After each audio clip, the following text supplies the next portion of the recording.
Did you like press live though? Yeah, I pressed it on Streamlabs. Oh, maybe I had to press it on YouTube. Oh no. If you do it on Streamlabs, it should automatically go. Yeah, okay, yeah, it shows I'm on now.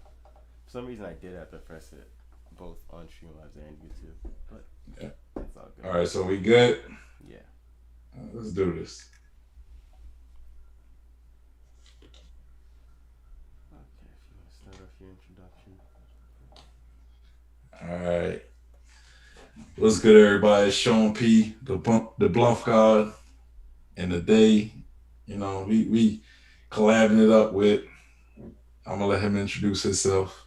Yep. This is elisdeezee. Today we're gonna be talking about chapter 1023, and then after that we'll freestyle with some other topics. All right. You off the camera right now? Yeah, I'm just showing the topics we're talking about today. Okay, 'cause I don't see. Oh, that was probably the virtual. Like I don't see you. I don't see nothing. Oh, yeah, that's because I have Okay, it. now we good. Now we good. I see it. I see it. Okay. All right. So today we are discussing One Piece chapter 1023 spitting image. I think it's going to be the chapter. That's part of the chapter we're going to be discussing. Mm-hmm. And we'll also be having some other topics that we're going to be talking about.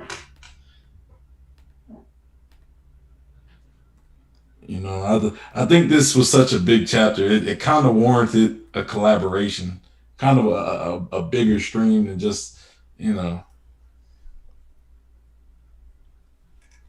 normal streams we do. Yeah, it's like near 10 out of 10 for me. It just had so much. It had action. It had Yeah, lore. It had but stuff but that people been anticipating to happen actually coming to fruition. yeah, but I don't know if YouTube really would really like people putting like the chapters on. Yeah, you got to figure out a way to make it like translucent. I know that's one Yeah, way to get around it. yeah, yeah, like the yeah. So you gotta be careful with that. All right, so but yeah, we could this is the topics we're gonna talk about chapter what 1000, or if you want to go over the chapter, you want to go over the topics, I'll let you go.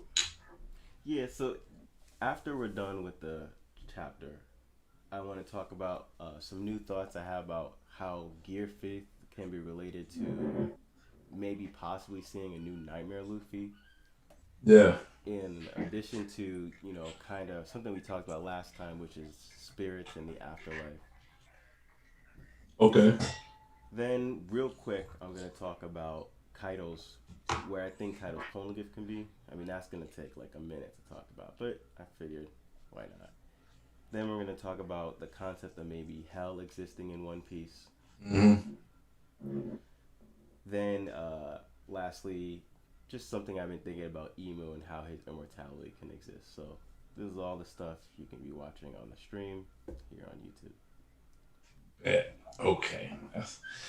That's what it is. That's what it is. So hey, let's get this chapter going. You ready? Yeah.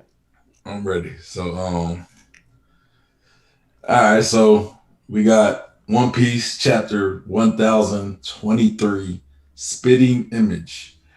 I think I kind of think it meant splitting image, but you Oh, know, I thought it was talking about Zoro in that old Daimyo Ringo, I think it was.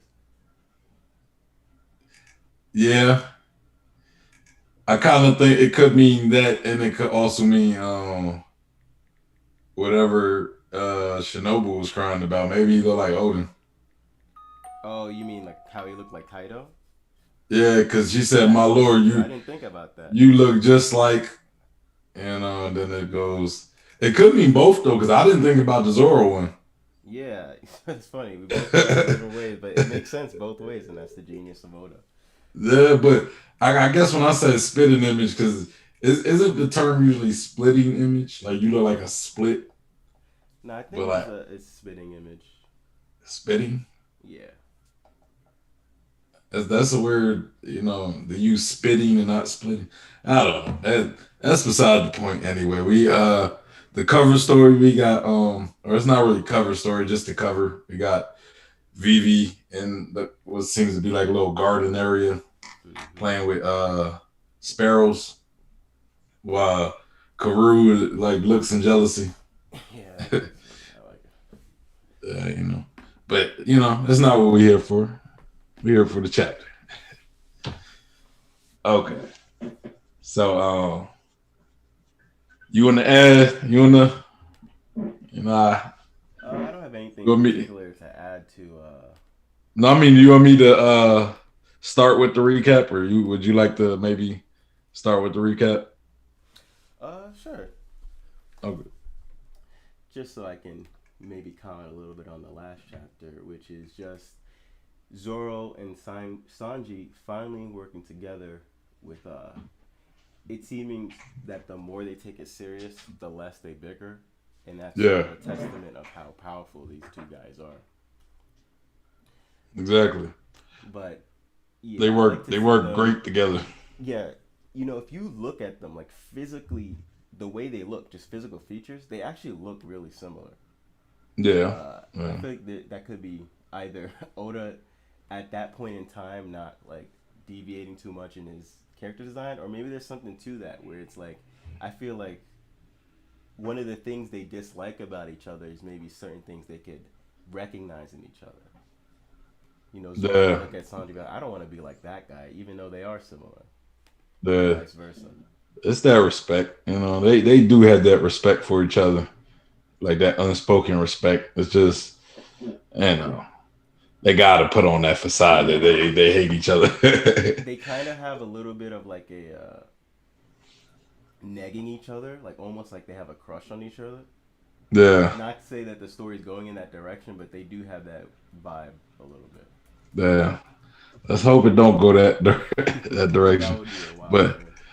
yeah, so one thing I kind of talked about one thing I talked about was like how this fight was going to happen, how King and Queen versus Sanji and Zoro, was it going to be kind of like a tag team type of a fight, or was it going to be two 1v1s? You know what I'm saying? And this chapter is looking like more of a tag team. See, yeah, it's interesting because, well, first I just want to say hi to someone in the chat, to Sozo. And there's a mysterious character lurking in What's the up, Wano Sozo? raid. I didn't even notice that. If you could elaborate more in the chat, I appreciate that. But What was the comment? it said there's a mysterious character lurking in the Wano raid. Well, I mean, there's so many. I guess technically that's true, like of so many things. In this chapter in particular, I don't remember seeing anything like that. But Yeah. I mean, there's always that person that was healing the scabbards. We still don't know who that is. Are they talking about from the anime? Because there's the one part where it was like Yamato was kind of like following, like when they first got the Onigashima, Mm-hmm. and Yamato was like somebody was peeking in the bushes, and it was, a lot of people make speculation it was Yamato, and I think Yeah. the anime implied it was Yamato. Oh, the anime made it like blatant. Who else Yeah, could it have pretty been? It was much. literally exactly like Yamato. Yeah. Yeah, I haven't peeped the mysterious character, but that's interesting. I want to know more. Sozo, that's that kind of interesting to me. But yeah, going back to chapter. Yeah. So what? In at some point in the chapter, they're like these guys are serious. Hirogoro and Kawamatsu are like don't interfere with their fight. So it seems as if the stage is being set for it to be 1v1s because there's going to be no interference from the outside. So then that's perfect. If there wasn't 1v1, even Zoro's not going to interfere with Sanji and Sanji's not going to interfere with Zoro. Mm-hmm. and it seems like Queen tried to attack Zoro and Sanji stopped Queen. And then Yeah, from that point, it was almost like they started separating. yeah, yeah. That's a good point. That's a good point. But yeah, but so yeah, so going into the chapter, we got like Zoro and Sanji kind of stand there after like the aftermath of the attacks from last chapter, Mm-hmm. right? And you see you basically see Chopper talking about, oh yeah, I'm glad the medicine we gave Zoro worked, it worked. Mm-hmm. And Dr. Miyagi talking about like, hey, I'm more so worried about him like after. I'm worried about after it, like everything wears off on him. Yeah, he And you said. see King and Queen. What was that? I said, yeah, he's definitely in for it. It's gonna be worse than Thriller Bark. Yeah, yeah. And you kind of see King and Queen laying there, Mm-hmm. just laying there. Like King looked kind of like, oh my goodness, I gotta actually fight now. Queen looked kind of like he just kind of like he kind of like he could be hurt, but King looked like he just fed up. And so we get a guy that's about to pretty much snipe Zoro, Mm-hmm. but Kawamatsu stops that, which is good to see Kawamatsu back in the fray. Yeah. And he'll basically tells everybody like, hey, you know, let's let these guys handle this fight. Mm-hmm. You'll just end up getting in their way, and DJ Rick Common says it's going to be 1v1. It's most likely going to go in that direction. Oda likes to let Sanji and Zoro really flex, and I don't know if they'll really get a chance to flex in the 2v2 type of a fight.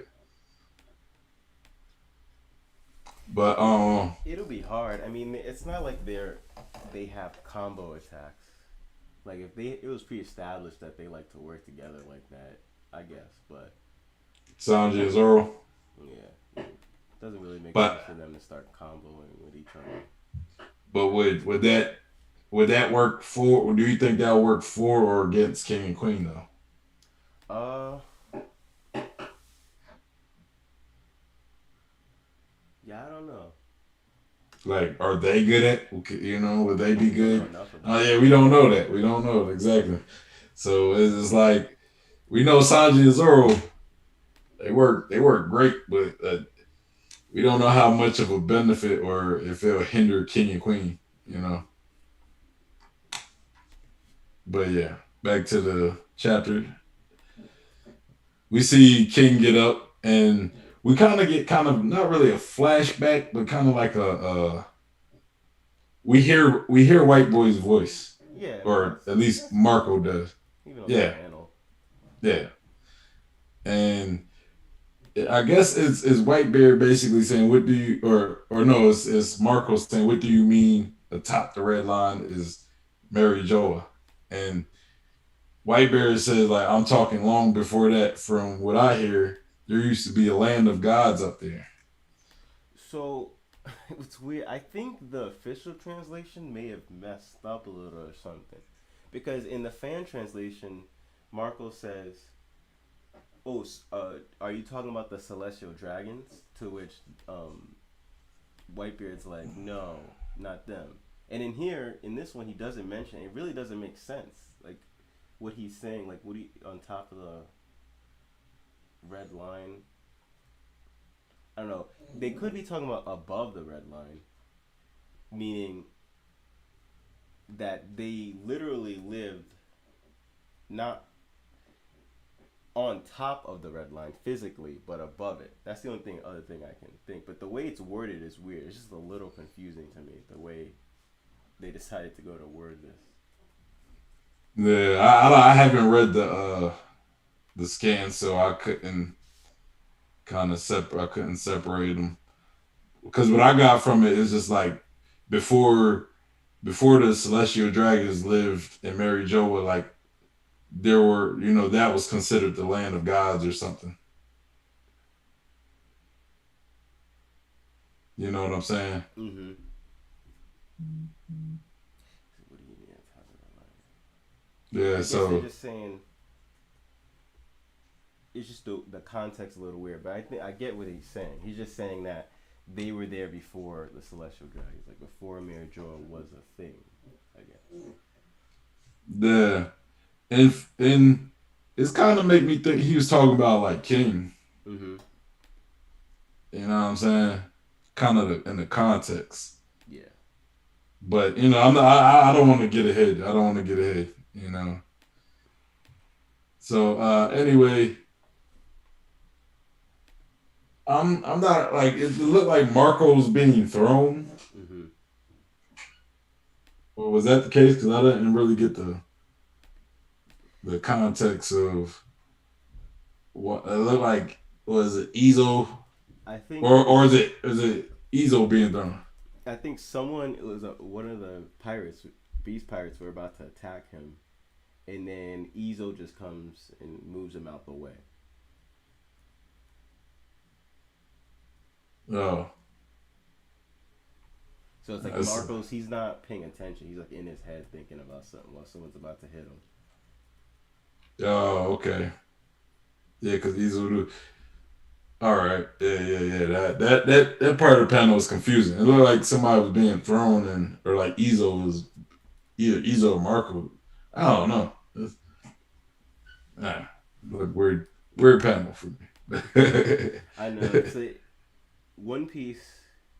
When I first started reading it, it was just so confusing to understand what was happening so much because I was reading a lot of Naruto, and if there's one thing the author Naruto does really well is he's really good at showing action.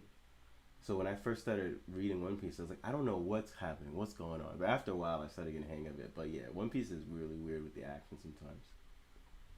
Yeah. So yeah, so we see Ezo basically carrying Marco, telling him like, hey, you need to wake up. We're in the middle of a fight. And Marco kind of replies like, "Hey, I was just waiting for you to save me."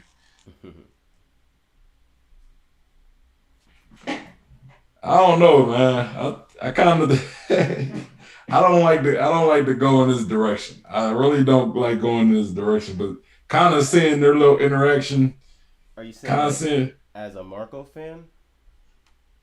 No. Oh, okay. Not really that. I'm not a big Marco fan, but it seemed like Oda trying to go somewhere with Marco and Ezo. Like I don't know, man. But Oh, are you mean like their relationship?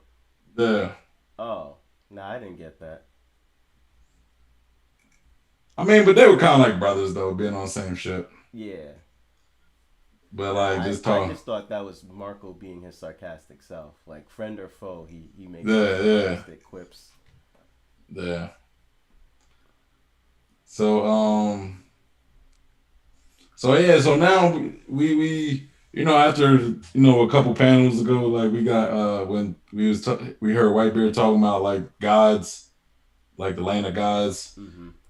uh Marco asks Ezo like, do you believe in gods? Mm-hmm. You know. So wait a second, when did you turn into Pops when he's drunk?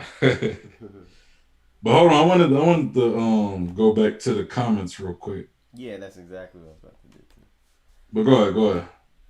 So, DJ Red comments that Sanji did go to Okama Island, commenting on the relationship between Zoro, how they keep on negging each other. Yeah. Uh, Sulong. But yeah, it's gonna be worse than Kuma's attack. That's for sure. YouTube theorist Joy Boyce made a great video about how Zoro's character could be related to Buddhism. Mm-hmm. And I'm personally so glad he made that video because that's gonna make me writing my fourth understanding hockey so much easier. Because then Was I this don't have to recent? go into those stuff. I'm just gonna say go watch that guy's video to get the bigger picture of this. But Was this um, recent? No, not recent. It's been a little while ago. But one of the things he said is, you know, faith-based powers exist in One Piece, and for Zoro, uh, one of the laws of Buddhism is like life is suffering, and from suffering you can attain enlightenment and so forth. So one of the things he says is Zoro, he gets stronger the more pain and suffering he goes through, and I always thought that was such an interesting thing, and I think there's some merit to that. So who knows what that will do for Zoro uh, after this whole medicine. So it's like even though he's gonna go through a lot of suffering, there may even be more power up just from that. You know, Yeah, for the yeah, future reference. yeah. Um, DJ Red comment says Zoro backstory, which I mean, I'm not going to talk about that now. That's something I kind of wanted to get into a little later in the topic, so or in the stream. But yeah, I do want to talk about Zoro's backstory. And then Sozo, he said, "Excuse me, bros, my English is bad, but there was a mysterious shadow figure that looked like a nail in the last Yeah, page okay. of 1004. Did you That's go what I'm look that talking up? about. The one that was treating the scabbards. That's what I meant. I was like, at first I thought mysterious figure, but then I thought, oh yeah, there is a mysterious figure that we still haven't gone over. It's that person who's like tending to the scabbard's wounds. Yeah. Didn't they show that what was? No, I don't think they Wasn't ever it did show who that was. I think we're still waiting for that. wasn't it like dang, I'm gonna have to go I'm gonna have to look that up real quick. Mm-hmm. I can't do it on here. But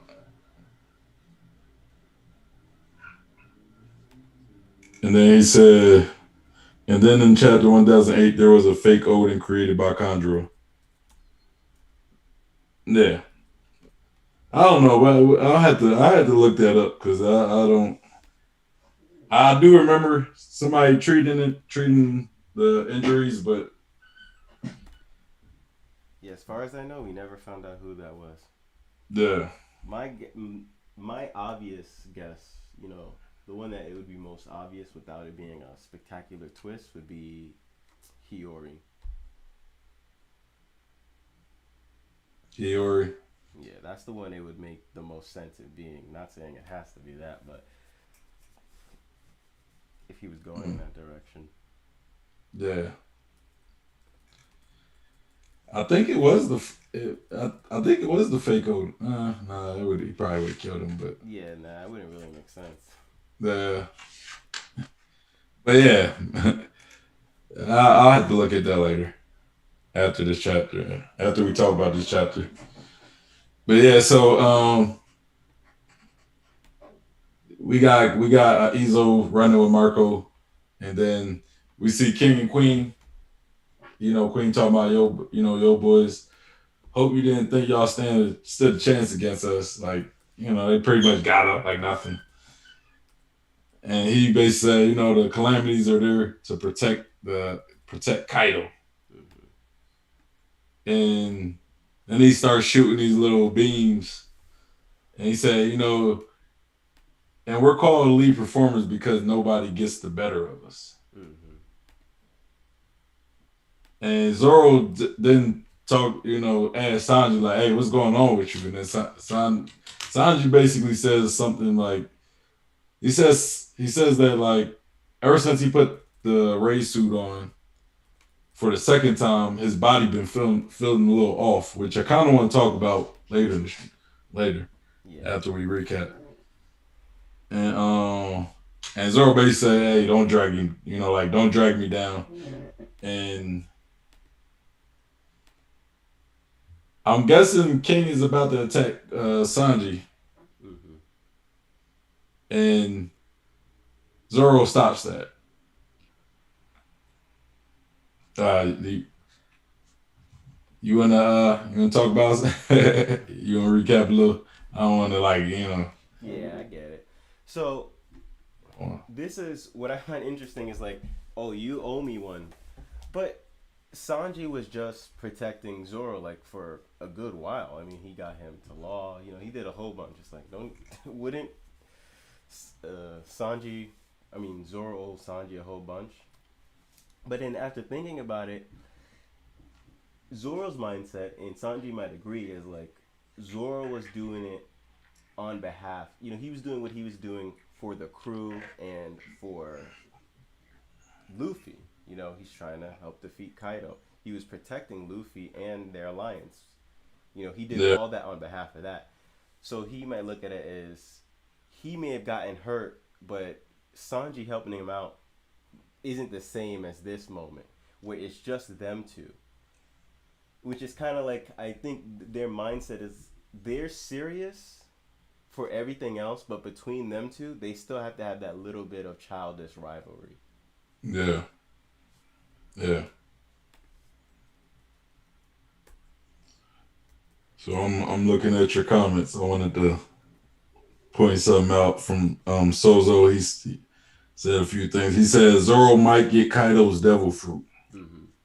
Remember Zoro's dragon swordless style Mm-hmm. could be a hint. The mysterious figure can't be fake Odin created by Kandro. Why would he heal non-scabbard wounds? Yeah. Well, to the last point, yeah, I agree with you. I don't think it would have been that Kandro. I agree with you on that. We kind of like we established that. As far as Zoro might get Kaido's devil fruit. What you think about that? I don't think Zoro would get a devil fruit. I have made Yeah, a three-part series on how, well, culminating into how I think Zoro would eventually get a devil fruit. But it would be in his swords. And I made this a while ago, and just recently in one of the SBS, uh, Oda said that if Zoro were to get a devil fruit, one, it would be in his sword, and two, it would be Kaido's devil fruit. So maybe he was saying that as some kind of foreshadow. yeah. I mean, I don't know. Like, I think I feel as though Zoro's good without one. You know what I'm saying? And I Mm-hmm. feel as though if he get one, that will kind of dilute his badassness. You know what I'm saying? Mm-hmm. As just being just a strong, just somebody who's super strong without devil fruit. You know, kind of like Shanks and Mihawk. You know what I'm saying? Yeah. But as far as we know, you Yeah, know, as far as we know for that. they don't have devil fruits because that. Some people thought like Shanks might have like a Tom devil fruit. I remember I heard a theory about that. But yeah, I don't I don't know. I don't know if I like if Oda said it. If Oda said that Zoro would get Kaido's devil fruit, there might be there definitely might be some something to it. I feel as though anytime Oda speaks on something, it's something, something you should listen to at least. Yeah. Unless he's talking about like when the story is going to end, then you might not want to listen to him because he Here's a prime example he's probably BSing. that's gonna come up, but in an SBS, Odo, someone asked him, I think, about like how is it that I think someone asked Oda about like Sanji's flames, and he says because his heart burns with a passion or something like that, and then he references it in the chapter. I mean, well, that's getting a little ahead of myself, and not that ahead, but that's just to your point where if he says something, it's gonna have some type of relevance. Yeah, yeah. So okay. So going back to the chapter, we got Queen. Using his little claws, his little cybernetic claws to try to get Zoro, but then that's when Sanji comes, and basically kicks it away. Chinese says Doctor Octopus tentacles. Yeah, I know, right? And he said now, and then Sanji says now we're even. And this is when we get something interesting. We get Queen bringing up Judge. in Vegapunk. You know, he basically says Judge's sons I hear are all his kids are cyborgs, which they're not, right? They're genetically enhanced. Yeah, that's interesting. That's That he interesting. would He's say it that way, and there yeah, may be something to that where maybe they are considered somewhat cyborgs, or he's just mistaken. I mean, they do have iron body skin. yeah. They're almost emotionless, Yeah. but maybe like Reiju. Like I think Reiju kind of had some emotion. She cared for Sanji, but yeah, it's weird that he said that. You know, when from what was shown, they were genetically enhanced. Mm-hmm. You know, and then he said he I think this goes when into what you just was talking about. He says he's a certified man, and it's the burning leg of yours a machine part, right? Mm-hmm. And then he says, "Sorry, pal, I'm all human. Does a human burn like that? I know you ain't a Lenarian." And that's when King kind of like, uh, you see like a dot dot dot, like he just kind Yeah, of he's like, thinking something. yeah. So, and this is we're gonna go more into this Yeah. later, because I think it was a heavy, it was almost a confirmation, Mm-hmm. but you know, just it wasn't confirmed. Mm-hmm. And then like you said, Sanji said, I do. The heat of my passion surpasses the temperature of flame. And that's when he kind of started doing this little kind of like cartwheel, uh, barrage of kicks, fire kicks, like almost like a wheel. And he said, maybe because like the more cybernetic you are, the less of a will you have. Yeah, I think there's something to that. I mean, if you're someone like Kuma, you literally have no will at this point. You're just a complete robot. Yeah, yeah, Um, but I like this interaction because I've said so many times, I have my one hockey theory about how I think the third level of hockey involves fire. There's a link between conjuring fire and hockey. And so many times people have come to me and say, "Oh no, Sanji, he just uses fire because of friction." mm-hmm, Because that's what he did pre time skip before he learned any type of hockey. But then yeah, post time skip, he starts just spontaneously combusting. People would say, "Well, it's still friction," or "Oh, maybe it just happened off screen," or "Maybe it just happened off panel," and it's like technically it's never addressed like why he's doing it. No one straight up asked him.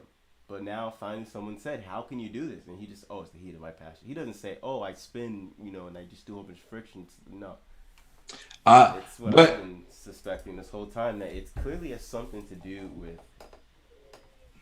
his spirit. my only pushback on that, not saying it's not. I feel like Sanji, because he's such a passionate person, like he might speak in hyperbole. You know what I'm saying? He's going to make something such as science more into like a emotional rant. You know what I'm saying? Like he's going to turn it into his love or whatever. You know what I'm saying? Like that's just kind of Sanji's character. So like I don't know. It's just I'm not saying it's not, but coming from Sanji, it almost seems like Now that yeah, is true, a little but bit hyper. Queen is someone who's clearly very intelligent. I mean, he Mm-hmm. was working around people like Judge and Vegapunk and all that. If there was like an explanation that he could see in front of him, he would just call it out. He wouldn't be so perplexed and be comparing it to someone like King, who we know for a fact can spontaneously combust Good in point. Good in point. flames. So I would think like if he could see it, he would just say it and call it out. But clearly he doesn't understand, and Sanji, that's his supposed reasoning.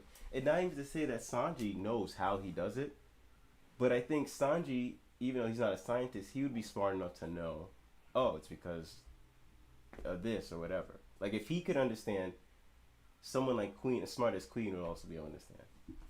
Yeah. I don't think Sanji actually understands it entirely. The same way I don't think Luffy completely understands how his Red Hawk works, but they don't have to completely understand it. Just look at how Sanji first learned Skywalk. When he Mm. learned Skywalk, he literally learned it because he was running away from cross-dressers. Like, he didn't really understand what he was doing. Doesn't mean he couldn't Nah, perform it. He could do it. he was just So that that, desperate that we're just he was able to jump off air. To yeah. So you don't have to know exactly what you're doing as long as your body and your spirit performs it. yeah, your will commands it. Because that's all I think. In the sense, that's all hockey really is. It's just a manifestation of your will. And I'm pretty sure you might have explained that, but Mm-hmm. like because you talked about fire. You know, people like Luffy and Sanji have very fiery wills. Mm-hmm. Someone like Brooke, who's dead, has more of a cold will. Yeah. More of an icy type will. But yeah, all I right. want to look at So the comments real quick. yeah, yeah, yeah. Salamander says, Marco says King's race can burst into flames, and both King and Emo wear clothes that cover their entire body. Same race? Are the Lunarians vampires? That is a. You're not the first person I've seen draw the connection between Emu and King. Like, maybe if they're similar. I've never seen someone question whether or not they're vampires. That's an interesting take. When I think of vampires, I think of how they would avoid the sun. So then be calling Lunarians could kind of seem like, they want to be in the moon and not the sun. However, if Lunarian means that they lived on the moon at some point, well, that would also be weird because the moon gets direct sunlight. That's the whole reason we can see the moon in the sky because it's reflecting the sunlight. So if that's the case, then it wouldn't make sense for them to be vampires because they would be literally having some of the most exposure you can get from the sun. But the whole covering the body aspect then makes you think, oh, that could be why they cover their body. Maybe that's how their vampiric thing works. So I like that thought. I never seen anybody propose it that way. That's very interesting.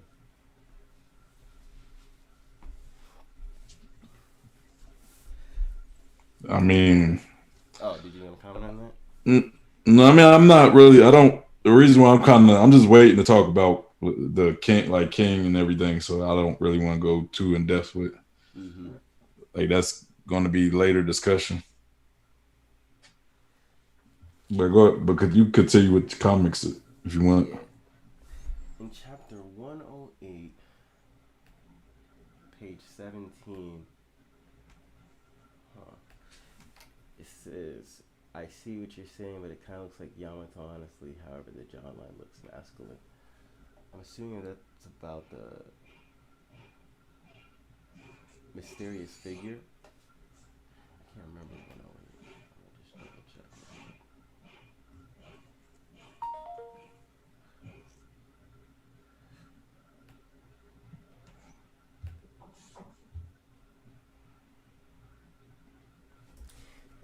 Oh, if you haven't, you should check out viz.com and get yourself a membership. It's so cheap. It's only $2 a month, and you get all the chapters and everything. It's so convenient.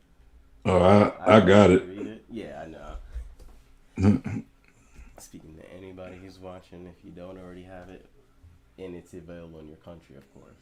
Unfortunately, Yeah, sometimes that. And if it's not and available in your country, I fully support you pirating because. and the most important part of it, you're supporting. You Mm-hmm. know, you're supporting the creators. You're supporting Oda, and that's important. You gotta support your favorite manga, so it keep going. Yeah. So he said Now, 108. Oda is fine. But Yeah. there's so many other people that it trickles down to. First of all, Oda has his editors. Oda has other people that work for him. And then, there's other manga artists that don't sell as many volumes as Oda, but we don't want One Piece to be the one and only manga that exists. So when you're supporting Shonen Jump, you're supporting all of it, and you're, you know, One Piece isn't gonna last forever. We need other people to make manga, and so you're supporting the whole. You're supporting a big part of the industry. So I'm trying to figure where this shadowy figure is. Yeah, I'm on chapter 108. I'm on page Ain't like at the end of 107.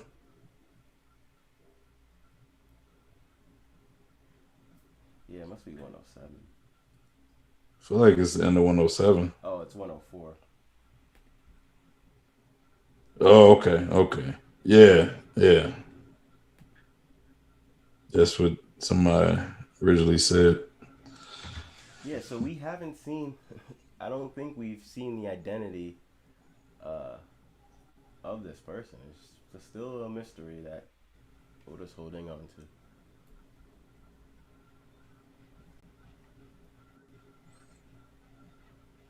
And the Lunarians could be angels. I mean, that one seems. They seem like, and I'll talk about this later when I talk about this thing about could hell exist in One Piece? Hell in quotation marks. So yeah, Yeah, that's the stuff we're gonna talk about later on. So we might as well move on yeah, yeah. anyway. So okay, yeah, we got to continue. Finish. Let's finish this chapter before we get into the deep stuff. Yeah. I know a lot of y'all got like a lot of topics y'all want to talk about, but let's get through this. So we get some, it's just mostly combat. We get Zoro um telling King, hey mummy in black, called him a mummy in black. Don't get distracted.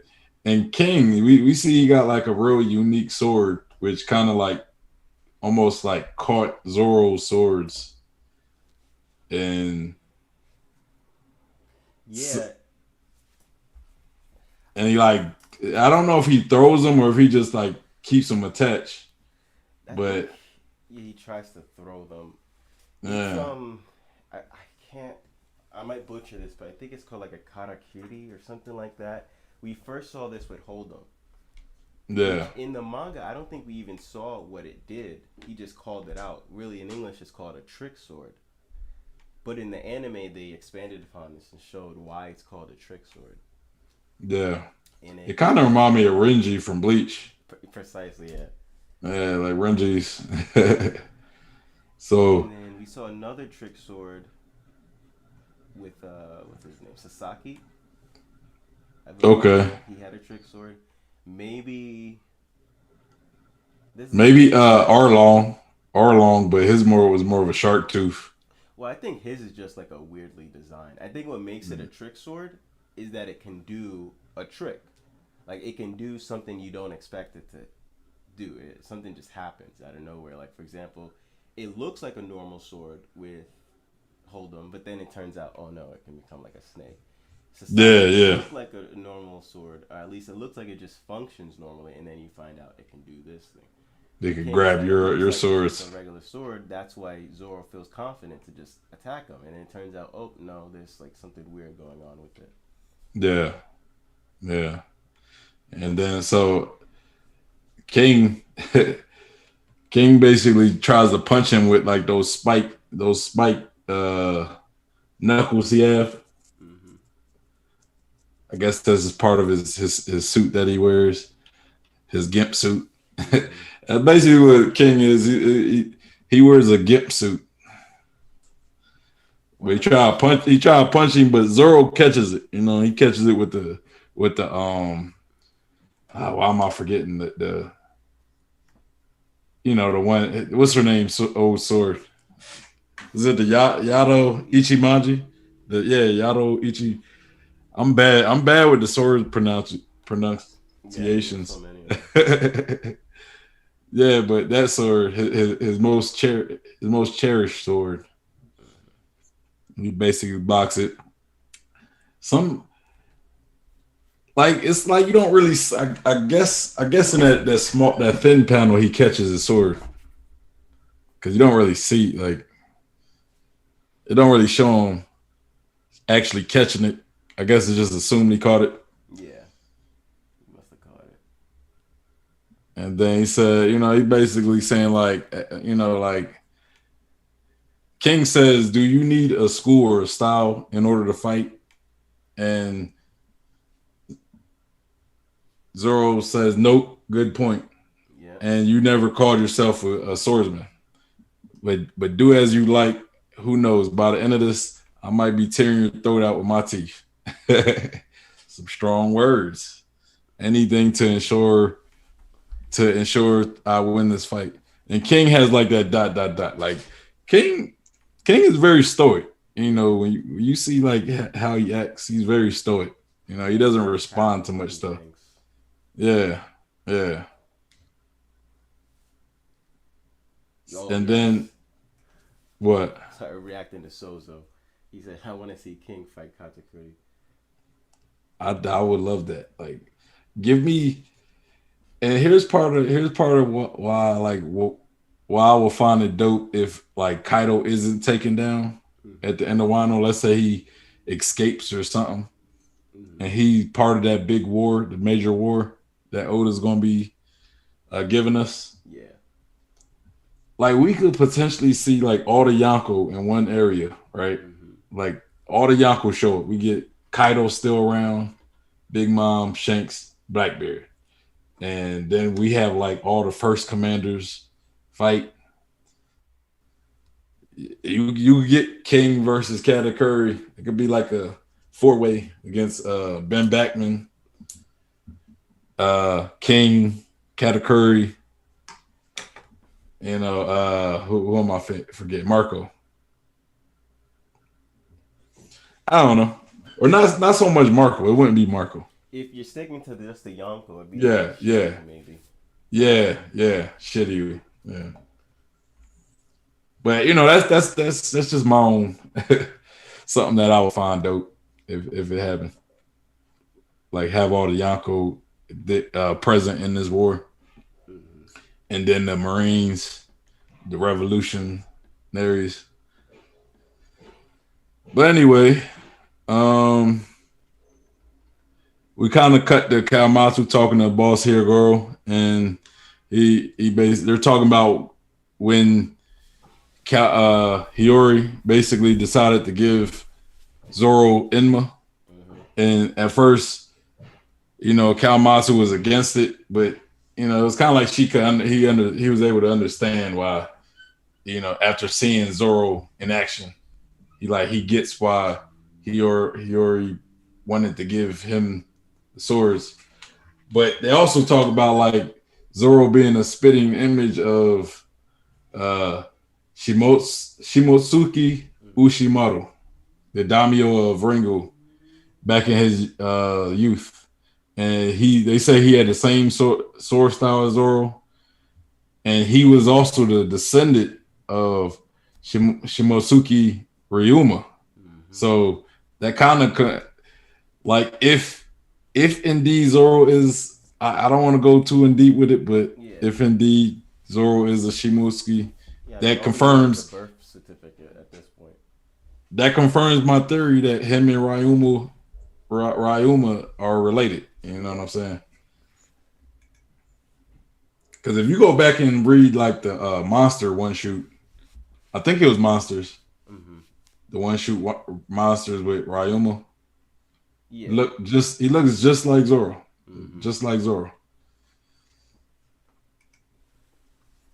And yeah, and then to add the fact that he returned Shishui Mm-hmm. to Wano, and I cannot help but feel that fate is at work, especially when you consider that Ryoma also was a one-eyed samurai. Samurai. Mm-hmm. All Yeah, I right, feel and like then they're giving Zoro that respect, calling him a samurai, basically implying like, yeah, he's also a samurai. yeah, Because I don't yeah. think we've ever seen Zoro, refer to himself as a samurai, but he's Nah, getting respect from, high-ranking, high-respected Wano citizens calling him yeah. a He was samurai. That also means a lot. he was always more of a bounty hunter. You Yeah, know, it wasn't till like the time skip where he actually started dressing more like a samurai. yeah. So we cut to the treasure room, second floor, and we basically have Jack against Inuyasha.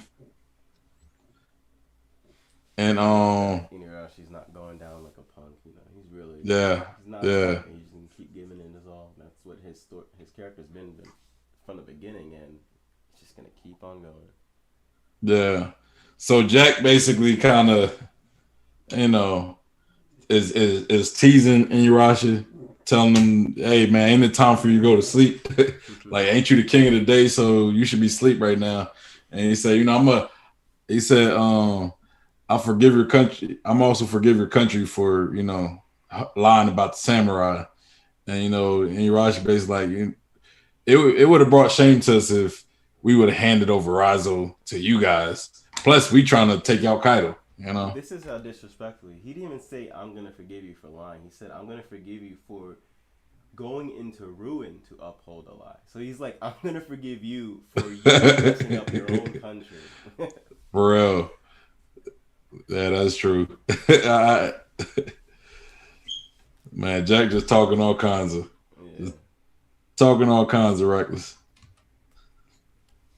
And so Inuyasha basically takes his trunk and flips him, throws him out onto the. I want to say it's like the performance floor.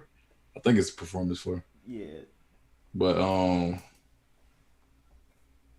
and just trying to get. I'm actually confused.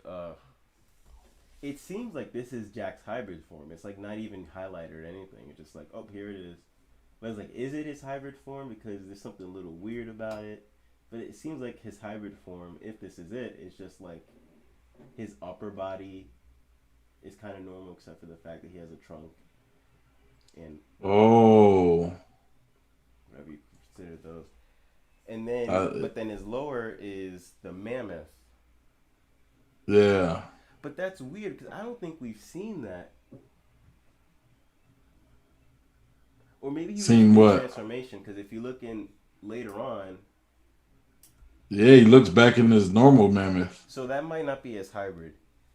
You know, I'm a lot of people are considering that like, oh, that's his hybrid, but I feel like there's reason to think that it's not. I mean, for one, he Yeah, he can't kind of even see remind me of anything. Centaur. And Yeah. two, it's like we've seen people who, I mean, for the most part, a lot of the zones we've seen are four-legged animals.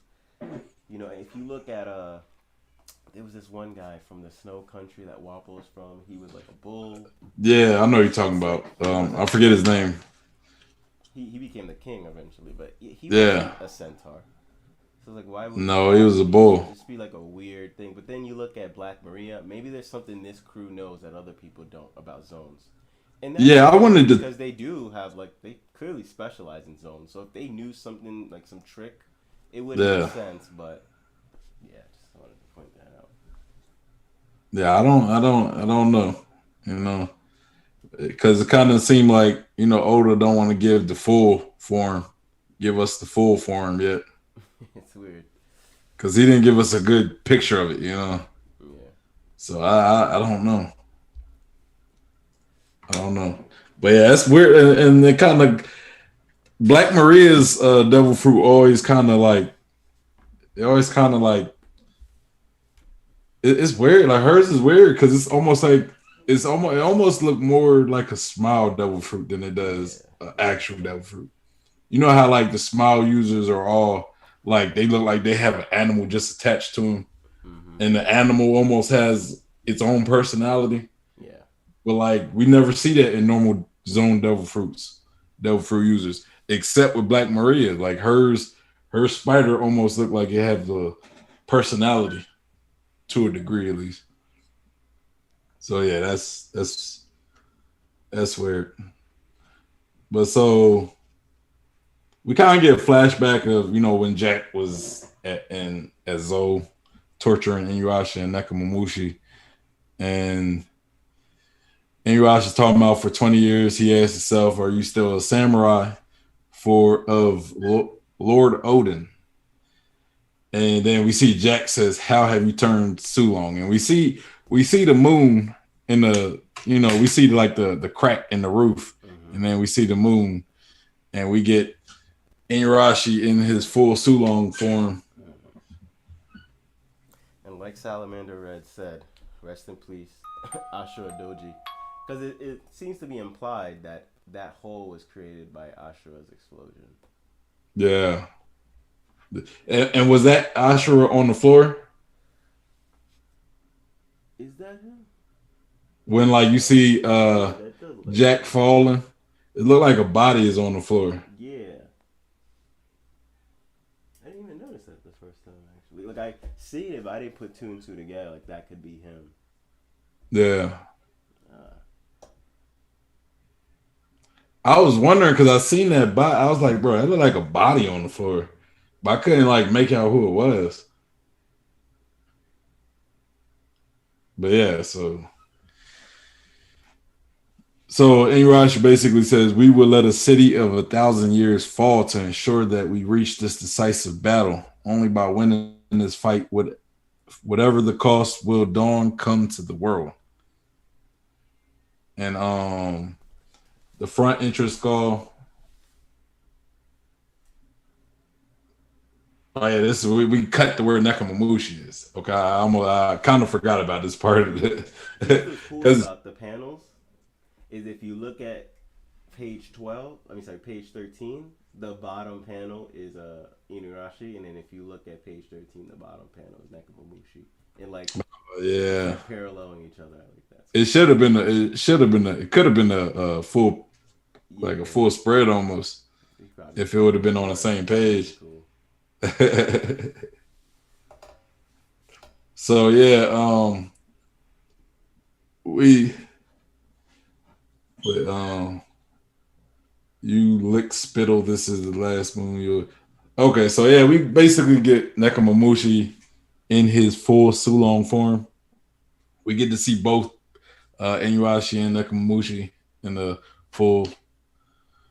And then we also cut back to the fight between Raizo and Fukuro Koju. Olden day, you reduced to, and you know Fukuro Koju basically mocking him for following Momonosuke. Mm-hmm.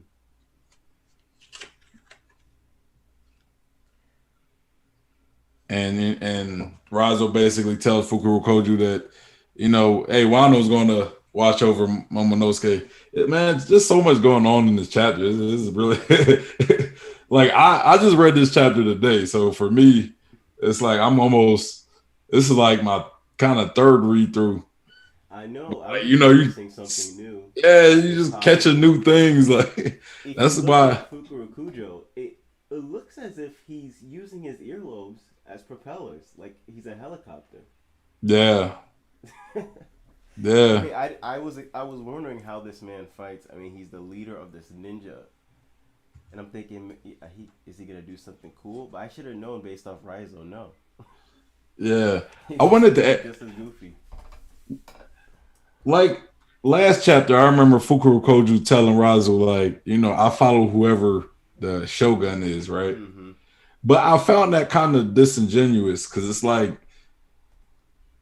Momonosuke should be Shogun by rights, right? So Fukuro Koju, if he's really honorable, he should be following Momonosuke. And like he should be like, okay, the true heir of of the Shogun seat is here, you know.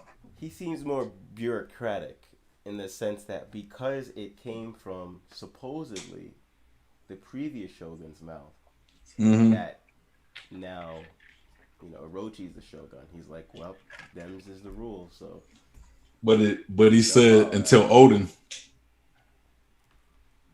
Oh well, yeah. It was. Never mind. And I guess that's a good point. You know, I could see that. So back at Tokage Port, we get I guess Law's crew. They're like shocked. You know, they're like, oh, it's Kaido. And then the next page we get this big dragon, like Luffy looking at this big dragon who, you know, of course is Momonosuke. Come to find out it's Momonosuke. and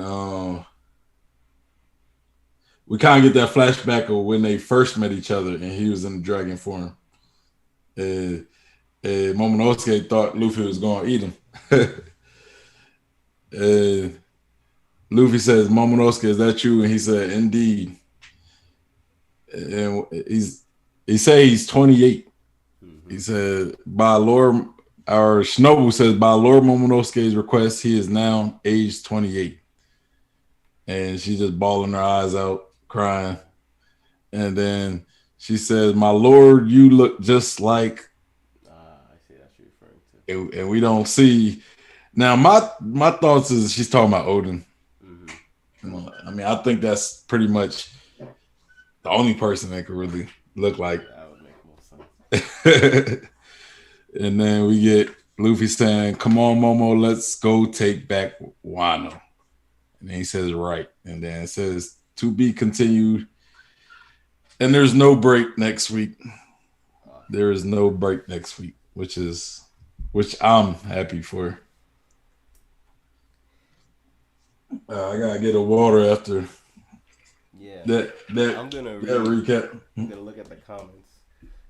Um, so Salamander Red pointed out something that I didn't actually know. So thank you for pointing it out. But the color spread was actually about the top 50, most popular characters by votes in the international poll. And then DJ Red says that next week we're gonna get the second part of that. So yeah, I thought there was something off screen, but I was like, it's no big deal. I don't know what that is. I'm sure there's some weird reason, but I didn't think about, oh, there's more to the spread. Yeah.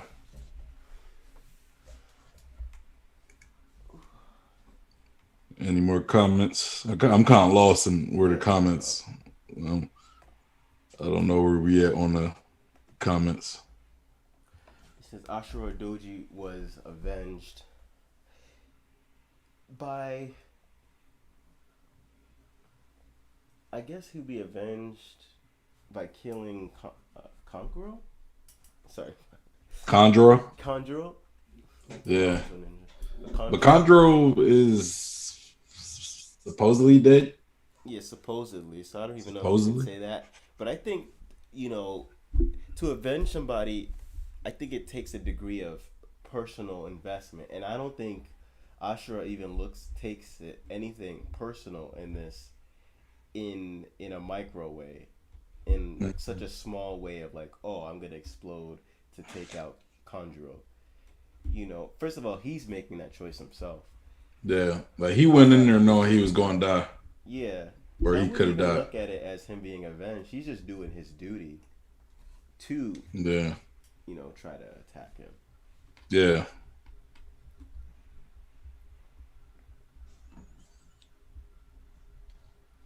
And then see, don't you think Toki's double fruit would create inconsistencies and plot holes in the manga?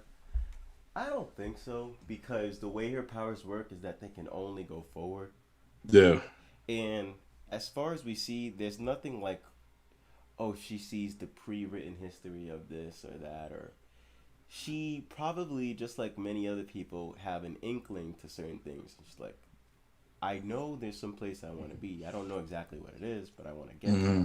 And we've seen that with Roger. It's like, I know something's going to happen in the future. I don't know exactly what. He's no different. Toki having that perspective is no different than anyone else that we see Yeah. have that type of ideology. Yeah. If So as she was long as able it's to, just going forward, it's fine. If it was going backwards, that'd be a little different. yeah, she was like the Flash, just messing up the timeline, and yeah, that could be a dangerous thing to mess with. All Um, right. Speaking of Toki's double fruit, so Momonosuke, Shinobu was hesitant to use her powers on Momonosuke. There's probably some effect, maybe more so than just his mind not maturing. But it's possible maybe because of Toki's double fruit being the whole reason Momonosuke's ate in the first place. Maybe two devil fruits interacting with one another will have, you know, unexpected results. Yeah. Maybe there won't be any backfires to Momonosuke. Maybe there'll be some advantages. I don't know, but I just think maybe with two devil fruits in the mix, there might be something more to it than just Momonosuke's body being aged 20 years. Yeah. Like I think they're like I don't like I think he's still gonna have that mind of a child of an 8 year old, Yeah. because he just he didn't have like at the end of the day, everybody is their experiences. You know what I'm saying? Like you're made who you are now is a collective of all your experiences, Hmm. through life, and he only had like a very limited amount of experiences, but regardless if his body is aged or not, because he still was boost 20 years into the future. He didn't live those 20 years. Yeah. But yeah. So I mean, a couple topics, like a couple things that kind of stood out to me on this chapter was the land of gods that I guess Whitebeard was talking to Marco about. Hmm. The land of gods. And he brought up Mary Joa, and then and um and that kind of made me think, like, is there any connection to the land of gods and God Valley? You Oh, know? that's a good point. I didn't even think about that. And what about like the sun god?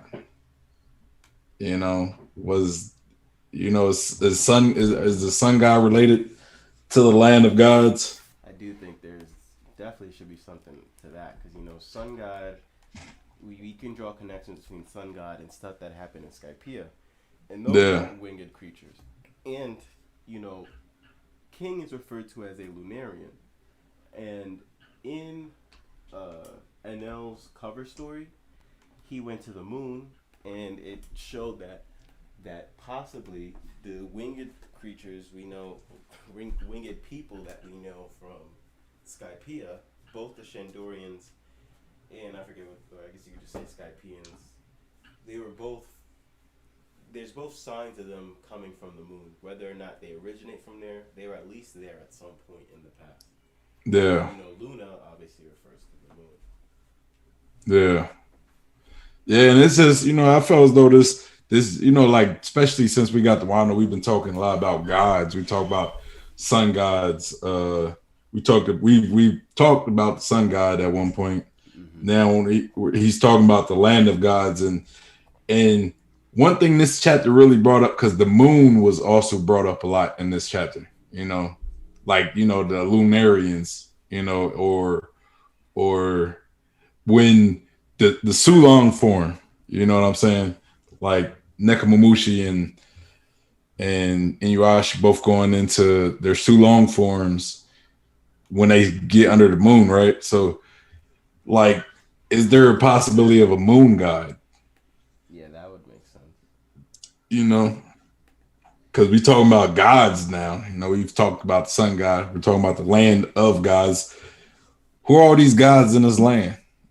If there were really gods, of course, but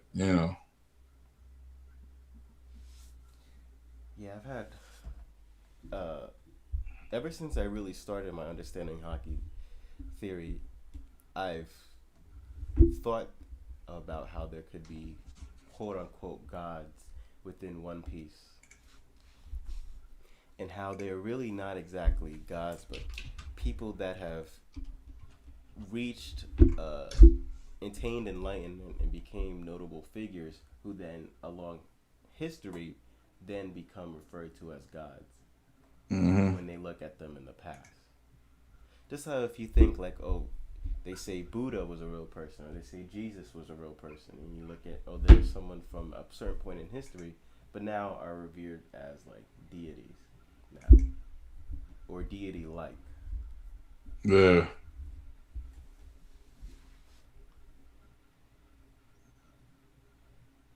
yeah, nah, I get it, man. I was just kind of like looking up like moon gods, like like in history, because Yeah. um, Otis talks a lot about goes a lot about when it comes to history. Um, Moon is often, I'm just thinking about this now. I should probably make a note of it. But moons are often associated with the ocean, because of the tides. Yeah. And maybe a moon god did something to the ocean and water in general, the sea, which then affects devil fruits. Yeah.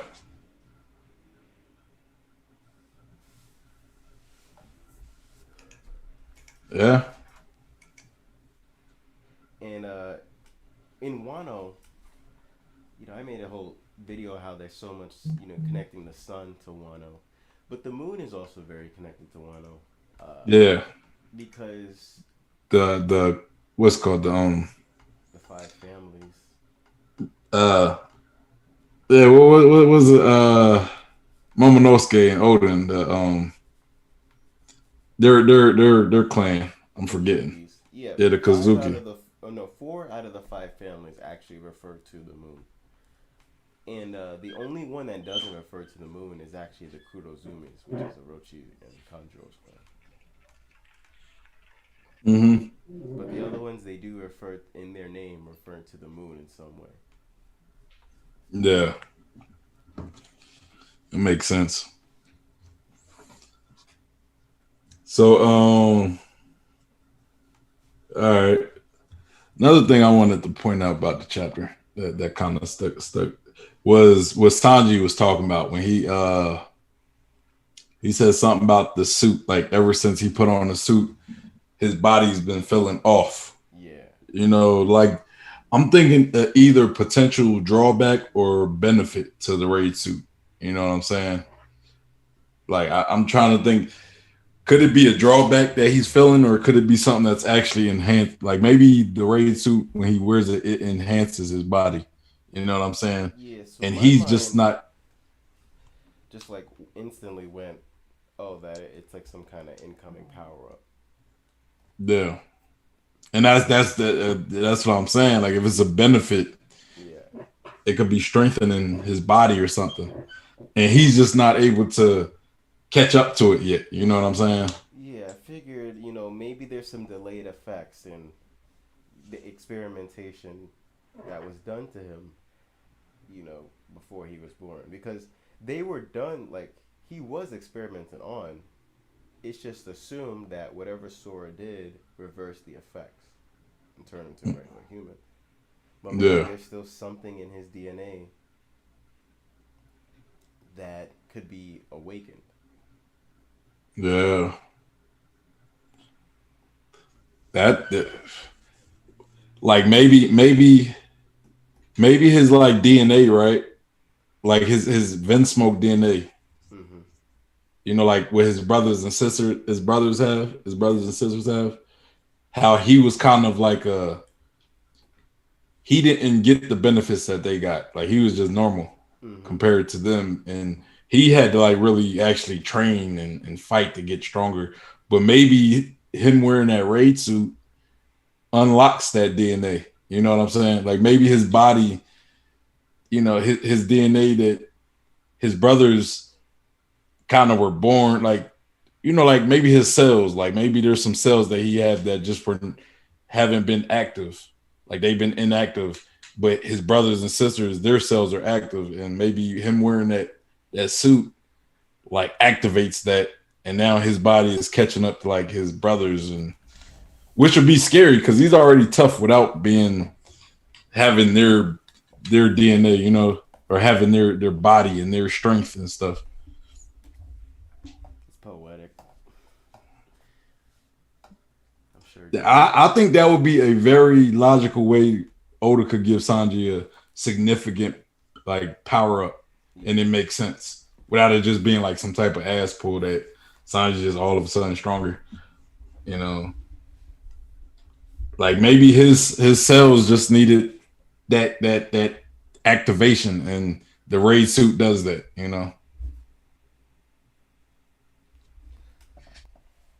Okay. Let me look at the comments. It was paused. If something was going on, I couldn't see my chat for a little while, so Oh, I'm about to okay. catch up. Yeah, I've just I'm like skimming by, I see a comment. It just says Su Long Zoro. WTF? Question mark? Question mark? I don't even know the context of that. Okay. Sulong Zoro. So Sulong form and the energy steroids Horu Jones takes gives people white hair and red eyes. Maybe the mink recovery drugs are energy steroids. I mean, that's a good point. Like, I wouldn't think because energy steroids never shown to actually heal, but being related, feel like there's constantly been shown some link. Like, there's so many relations you can draw between Fishman Society, Ming Society, the codes, different Hmm. deviations of each other. So it may not be exactly energy steroids. It could legitimately, the steroids isn't exactly a healing thing, but it could be a remedy that uses some kind of secret ingredient that the energy steroids also uses. Yeah, Um, that makes sense. but now I understand that's Sulong Zoro. He is kind Like, of mate, animalistic, so I don't know. We'll see what can be made of that. We have here cliche fiction. Says, "Hi man, what do you think of Shiki coming back?" At this point, it's hard to imagine Shiki coming back uh, in a significant way. But for Wano would have been a great place, obviously, because Shiki seems like so Japanese themed. But hmm. even if it's not in a major way, would Shiki come back? I do think Zoro, the god of One Piece. I'm not even gonna say Oda's name anymore. No, Oda laid the groundwork for this in one of the flashbacks where the old hag Kurozumi is talking to Orochi, and one of the faces she uses to show off, uh, her powers that she can shapeshift, appears to be a young Shiki. So that's kind of Oda's way of saying, I haven't forgot about this guy. I still think of him. Yeah, So it could, yeah. I think he could come back. It's hard to imagine in a major way, but who knows? yeah. So then we see, yes, the Sulong I'm trying Zoro to keep up with the offer comments is too. insane. Fans disagree with a certain outcome. Toki can change the plot tremendously. Momo still join the crew and will get trained by Zoro possibly. Like I said, those are two different things. But Toki can change a plot, but how much can she change a plot? She's dead. Yeah, I mean, we don't know for 100%, like Well, yeah, that's one true. We thousand don't know. percent that she did, but I don't think she can. I mean, if you're getting technical, anybody can change a plot, and no one can change a plot except Oda. Like that's just how it works. Oda can just write a character that changes the plot. So in a technical sense, I mean that's not unique to Toki. If you're just saying like, well, she has time powers, it's if you're looking at it from a standpoint of Deus Ex Machinas, just some random Mary Sue character or just anybody that's overpowered, that doesn't is exclusive to time powers. Anybody can just be ridiculously strong. Maybe Shanks just comes out of nowhere whenever Luffy needs it.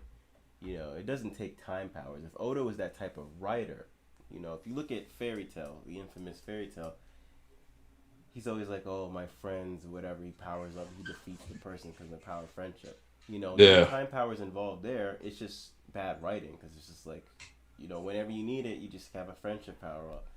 yeah, So I don't think it's like it's a matter of can someone do something? Should someone do something? Just because he has the tools to save somebody with Toki's powers, that doesn't mean it's actually going to go that way. yeah. No, I agree. I agree. I think him putting that safeguard of her because you can't really manipulate time in the future. You know, Mm-hmm. like I mean, you could go to the future and try to like do something. Yeah, you Like don't you know can what the future manipulate is it. like though. Yeah, but even then, you're just going to rewrite the future from there. You ain't going to rewrite the past Mm-hmm. or what's the present. So I think what Oda did was to keep her power in check. I think he made it to where her power would stay in check and it wouldn't be able to have any major repercussions on the overall story. What else? What else we got? Well, in the same comment, it was like two different things in the comment. It says, "Would do you think Momo would join the crew and Zoro train him?" Uh, I don't really see it Yeah, I don't see it. happening. I don't. I never took Zoro as the type to be like a sensei. Like, sure, he taught Momo something here and there, but I also Yeah, think when he's teaching a little kid, it's gonna be a little different than him teaching a 28-year-old. Uh, Momo as a kid, he was awarded so many things. Oh, I can't wait to see this new adult Momo try to interact with Nami and Robin. But yeah, I don't see it the same way now that he's older.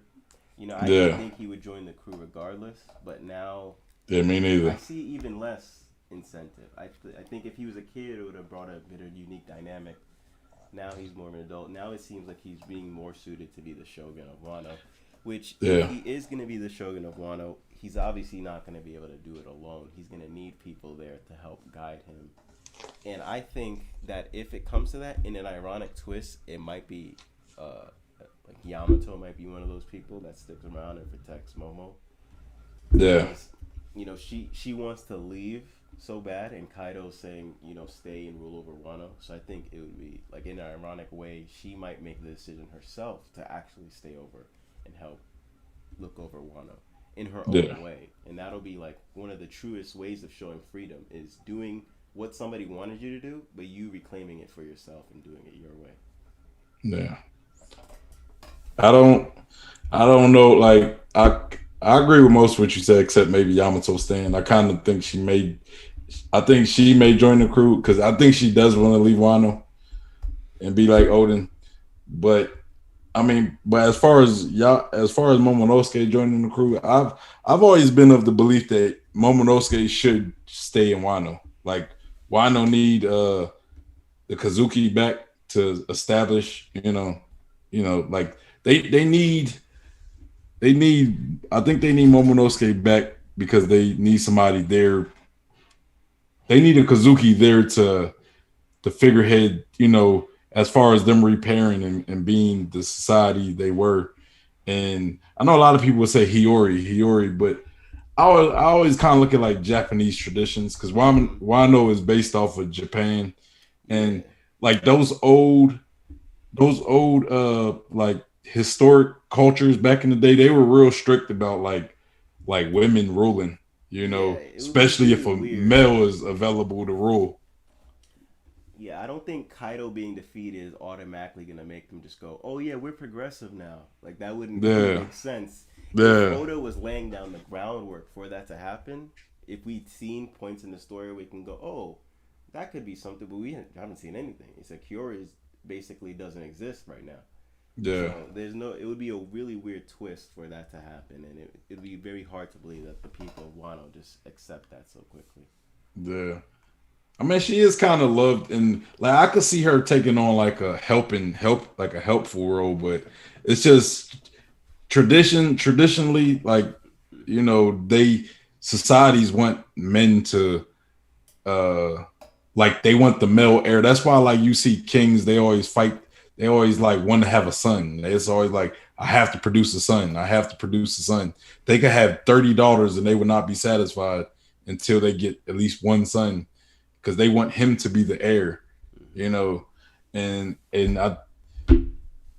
I mean somebody could correct me if I'm wrong, but I'm pretty sure Japanese tradition ran like that. I don't have no Yeah, sources or anything to prove that. I'm But pretty sure. There's one way I could see it is if somehow, some way, she got the finishing blow on Kaido, and it's credited with his death. If that somehow happened, that's really the only way I could see it being like, oh, now Hiyori's Shogun. mm, But other than that, it doesn't really make sense. all right, we get So through these. it says, do you think Bonnie will come to Wano to de-age Momo? And if she does, will Beijing and Rouge come to complete the supernovas? I don't see it going that way. I mean, maybe much earlier on in this arc, maybe all the supernovas got. But at this point, this far along, it really doesn't seem like anybody else is joining. I mean, look at all the Yeah, Tokunopo that got defeated. We This seems like it's about to be a decisive battle between King, Queen, Sanji, and Zoro. So for yeah, the supernovas to show up at this point, it just doesn't seem very likely. yeah. I would say whenever people ask like questions like this, I always ask like, why would Bonnie go to Wano? You know, like that's what I would have to like. What reason would Bonnie be going to Wano? You know, like that's kind of where I would ask. And if I can't think of a reason, then I'm gonna say I don't think so. You know, like just to just show up, just to be there for story purpose. Like there has to be a reason she would go to Wano. Yeah. You know, so I mean I don't see it happening. As far as her DH and Momonosuke, that's actually an interesting idea. Like I don't see her going to Wano for it, but maybe if like somehow they came across paths, it could possibly happen. But and then maybe let Momonosuke have an actual childhood. But I kind of think that might be out of the question at this point. They At least need in him this as the arc. shogun. Yeah, they need him as the shogun, and yeah, at least in this arc, at least. But him being a grown up kind of makes sense at this point. Yeah. Sozo says, I just noticed Oda didn't create a devil fruit that travels back in time. Yeah, that's like, just as a general rule in making a story, you gotta be like super extra 1010% prepared to add time travel to the past in your story. Because it's just so easy to make plot hole upon plot hole upon plot hole. It's very rare that you see a story that has backwards time travel that you can't Yeah, go, well, then why didn't this happen? Or why did that happen? Blah, blah, blah, you know. So, yeah, it makes sense. like DC and Marvel like dabbles in stuff like that. Like especially DC in this Hmm. and but they really expand on it, so they can do that. They can afford it because they can create, oh, here's this timeline, here's that timeline, but a manga is just one story. Yeah, yeah, exactly. But yeah, It says if Bonnie is in the cover spread, she's gonna show up because in the Waldo cover, an L was seen, so they possibly will show up. But the D could be descendants from a land above, possibly. So just to break that, the cover spread, I usually never give that too much weight. I feel like it's always something little obscure. yeah. Unless if it's a cover story, Yeah, that's cover one. stories are different. But just a normal cover spread, a lot of times it's just you know you kind of gotta take them with a grain of salt because a lot of times it's fans just requesting something. Yeah, Like they might want to see Zoro picking flowers on the top of uh Zoe's back or something. Like I don't know. Like but it's not gonna have any bearing on the overall story. so then we have the D's being descendants from the land above. I could see that. I could definitely see there being something to that. I definitely don't think that the celestial dragons are from the land above. I think they're just people that, you know, wanted to live there, so eventually they made it happen. But they're originally from, just Earth. They were from the kingdoms. But maybe Yeah, that's why they hate the D so much. That was their rightful place. yeah, I could see that being a thing. I could also see them being related to being from below, but we'll get to that yeah. a little bit later.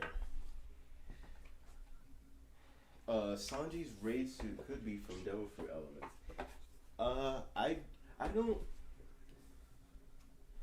I I can't don't know say how to yes. answer That's not a that. thing. I think all of judges, not just the raid suit, but just the enhanced human beings, are related to Devil Fruits. They're related to the lineage factors, which I think can have some relation to Devil Fruits. I mean, just look at Yeah, what they say about Momonosuke's Devil Fruit is made from Kaido's Devil Fruit. So, yeah, I think there's something to that. I think it's not so much that they're made from devil fruits, but rather what makes them are similar to what creates devil fruits. yeah, Yeah, that's a. I don't really know how to touch on that. That question. I mean, like that's an interesting theory. Like, I'm it looking it into it it though, understanding how to be it forced. it could definitely be the case. Like, I don't have anything to dispute against that or anything to actually support that theory, but like, it could definitely be the case. He says your stream is buffering. Let's see. Salamander Red said that. Yeah. Um. Let me pull up the stream. Yeah, it is. Yeah, it been acting weird like this whole time for me.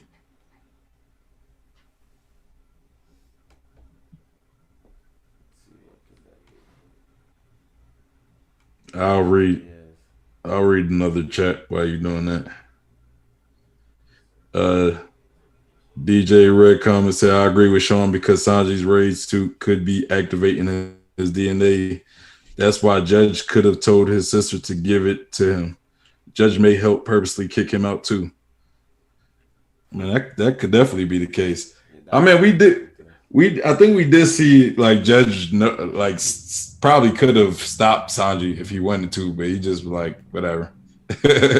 Like, I think he's seen Sanji escaping and he just kind of allowed it because he was like, hey, whatever. Oh, but yeah, like yeah, that raid suit, man. Like, I think it could be activating some of his like because again he's been experimented on just like his brothers, but they kind of looked at him as the failed one. He didn't have no abilities, so maybe with whatever was giving his brothers and his sister that superhuman strength and stuff, Mm-hmm. maybe it was just dormant within him, and something like the raid suit, which was made for his biology,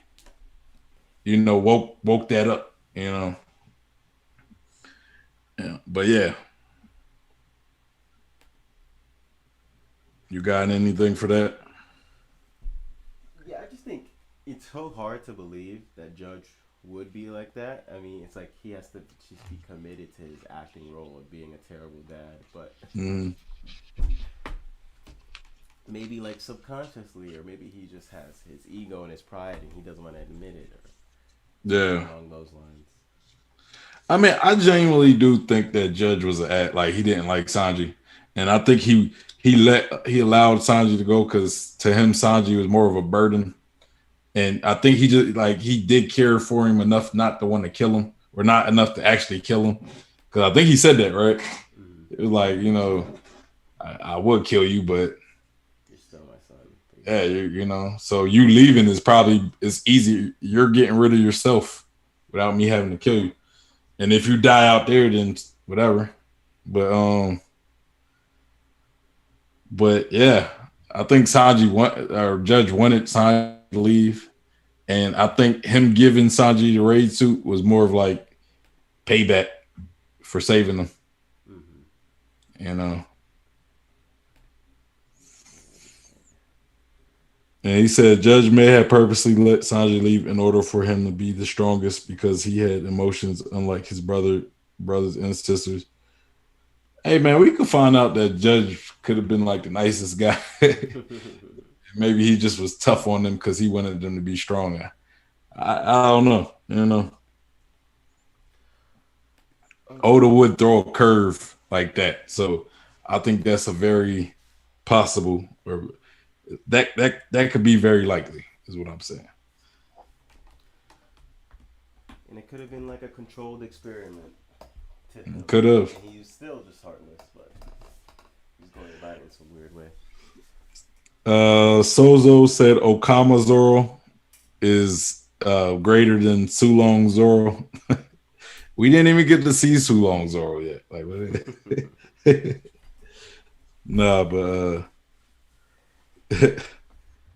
Salamander Red says stream. Oh, I read that one already. Yeah. I'm Sozo gonna says, see if I just keep it on this today's topic screen. Maybe that'll help it out.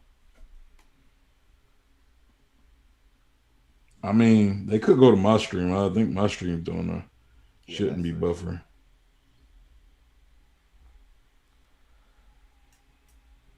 Yeah, I think let me go to my stream real quick.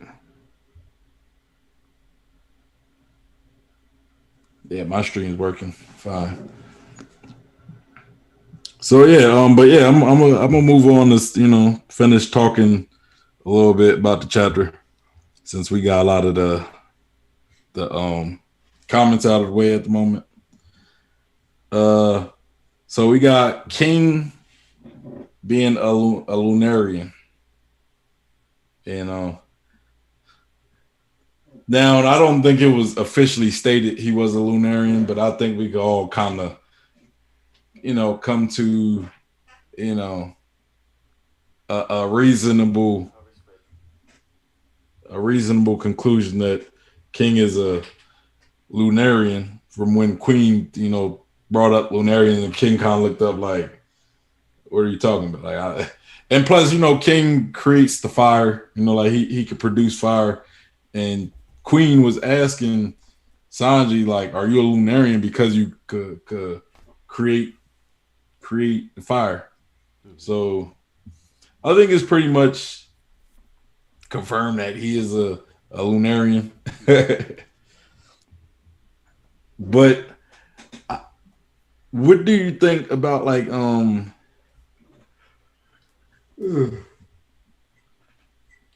the Lunarians being from the the the land of gods?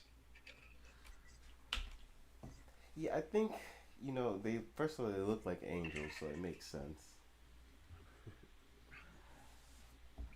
and they clearly have supernatural powers. So it could be that maybe they don't consider themselves gods, but the people looked at them as if they were gods, Yeah, and they dubbed that place, "Oh, this is the land of gods." yeah, yeah. Because like, so I got Sozo. What it say? Sozo just subscribe. Appreciate the subscription, Sozo. He said, "Yo, I am everywhere." Yes, you are indeed. Welcome to my channel, Sozo. I appreciate having you here. Welcome. You know, I try to do One Piece content every Sunday. But yeah, so about King about Lunarians. Like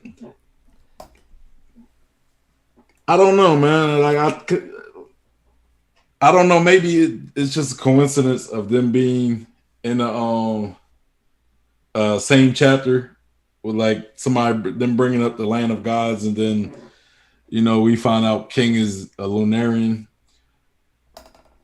Oh But yeah, I'm assuming they're referring to him yeah, because it was about a follow. It was like it was a continuation of what Marco was talking about last chapter. yeah, He talks about that last yeah, chapter, then he starts thinking of that.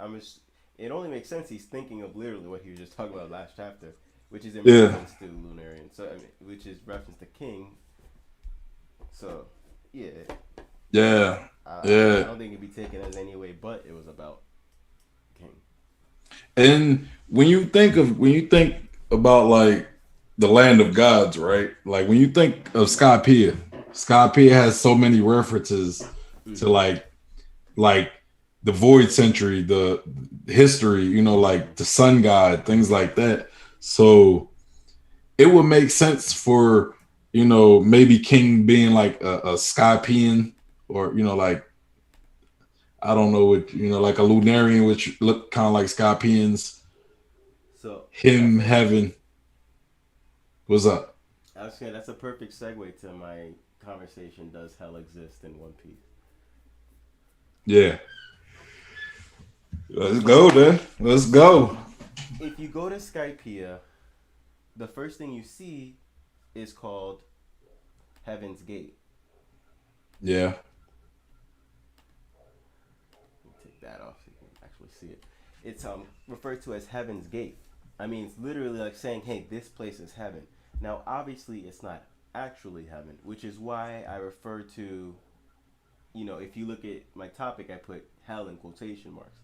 So like Skype is considered heaven in quotation marks. It's not literally heaven, but there's still a reference to it.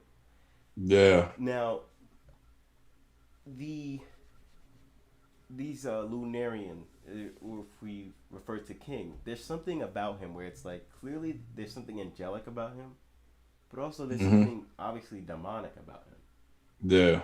The fact that he's fiery with angel wings. And he's covered in black. He clearly has some horns. I don't know if those horns are part of his outfit or maybe it's a part of his body. It's like there's clearly something very demonic going. And if you notice, his outfit is like the jailers from Impel Down, and Yeah. Impel Down is referred to as hell.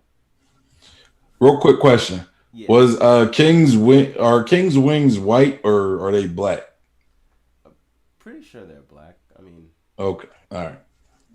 yeah, I mean they literally look black.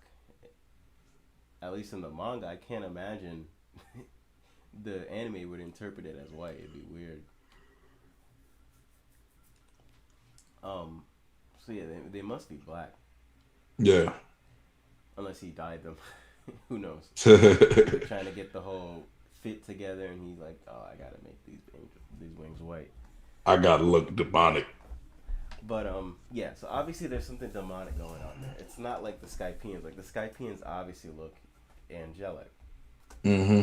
At least they got the wings for it, and they call the place heaven. I mean, you can't get any more obvious than that. So the question is, if there's a quote unquote heaven, is there a quote unquote hell? And King's race might be like someone who frequented both areas. Now, if you notice, when Marco was talking about King's race from long ago, he referenced the red line.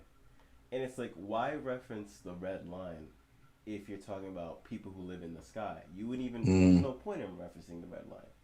You know, if someone lived up in the clouds, I wouldn't be like, oh, you lived on the Empire State Buildings. It's like, you live in the clouds, you live in the clouds. You live above all of that. Yeah. But he says the red line specifically. And the red line is not just a place that's high up. It's like literally Earth itself. It's just a huge mass of rock, of Earth. Yeah.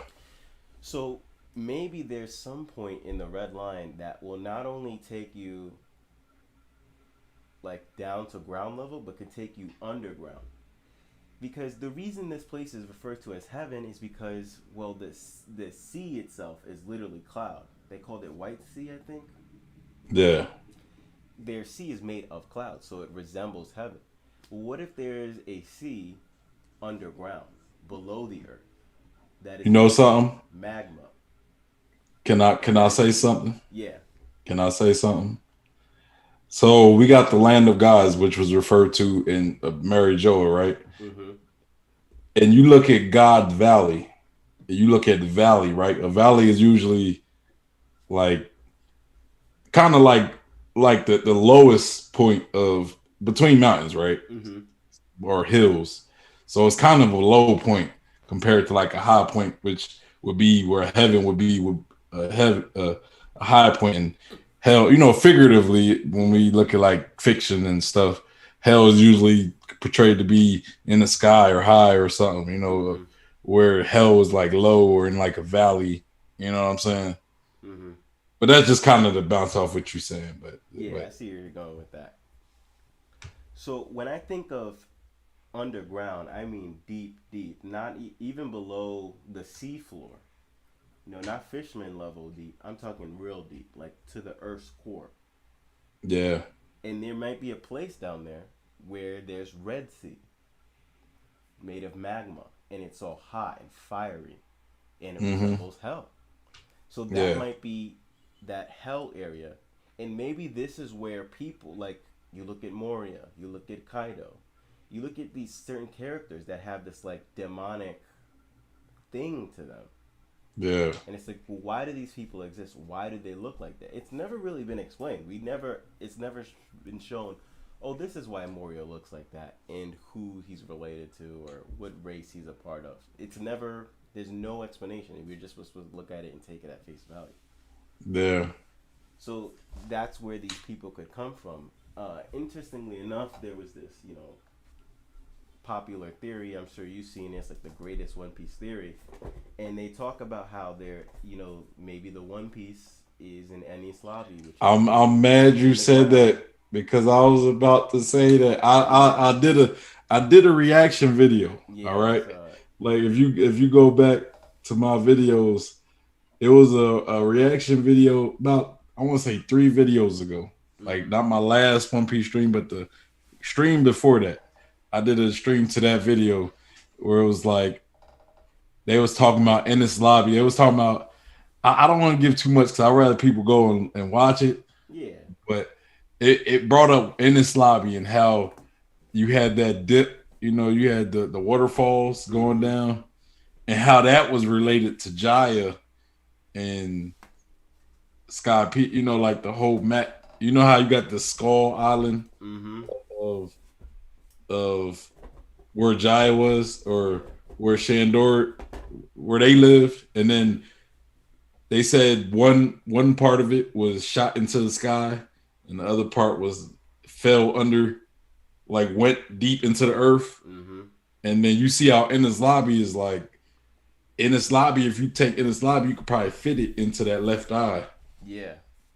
And if you see a lot of clues, like you look at Zoro, his left eye is cut, right? Mm-hmm. And there was like a cover story with Luffy who was like blinking his left eye, and Jaya is missing a left eye, Mm-hmm. which looked like, you know what I'm saying, which was shot into the, or no, no, no.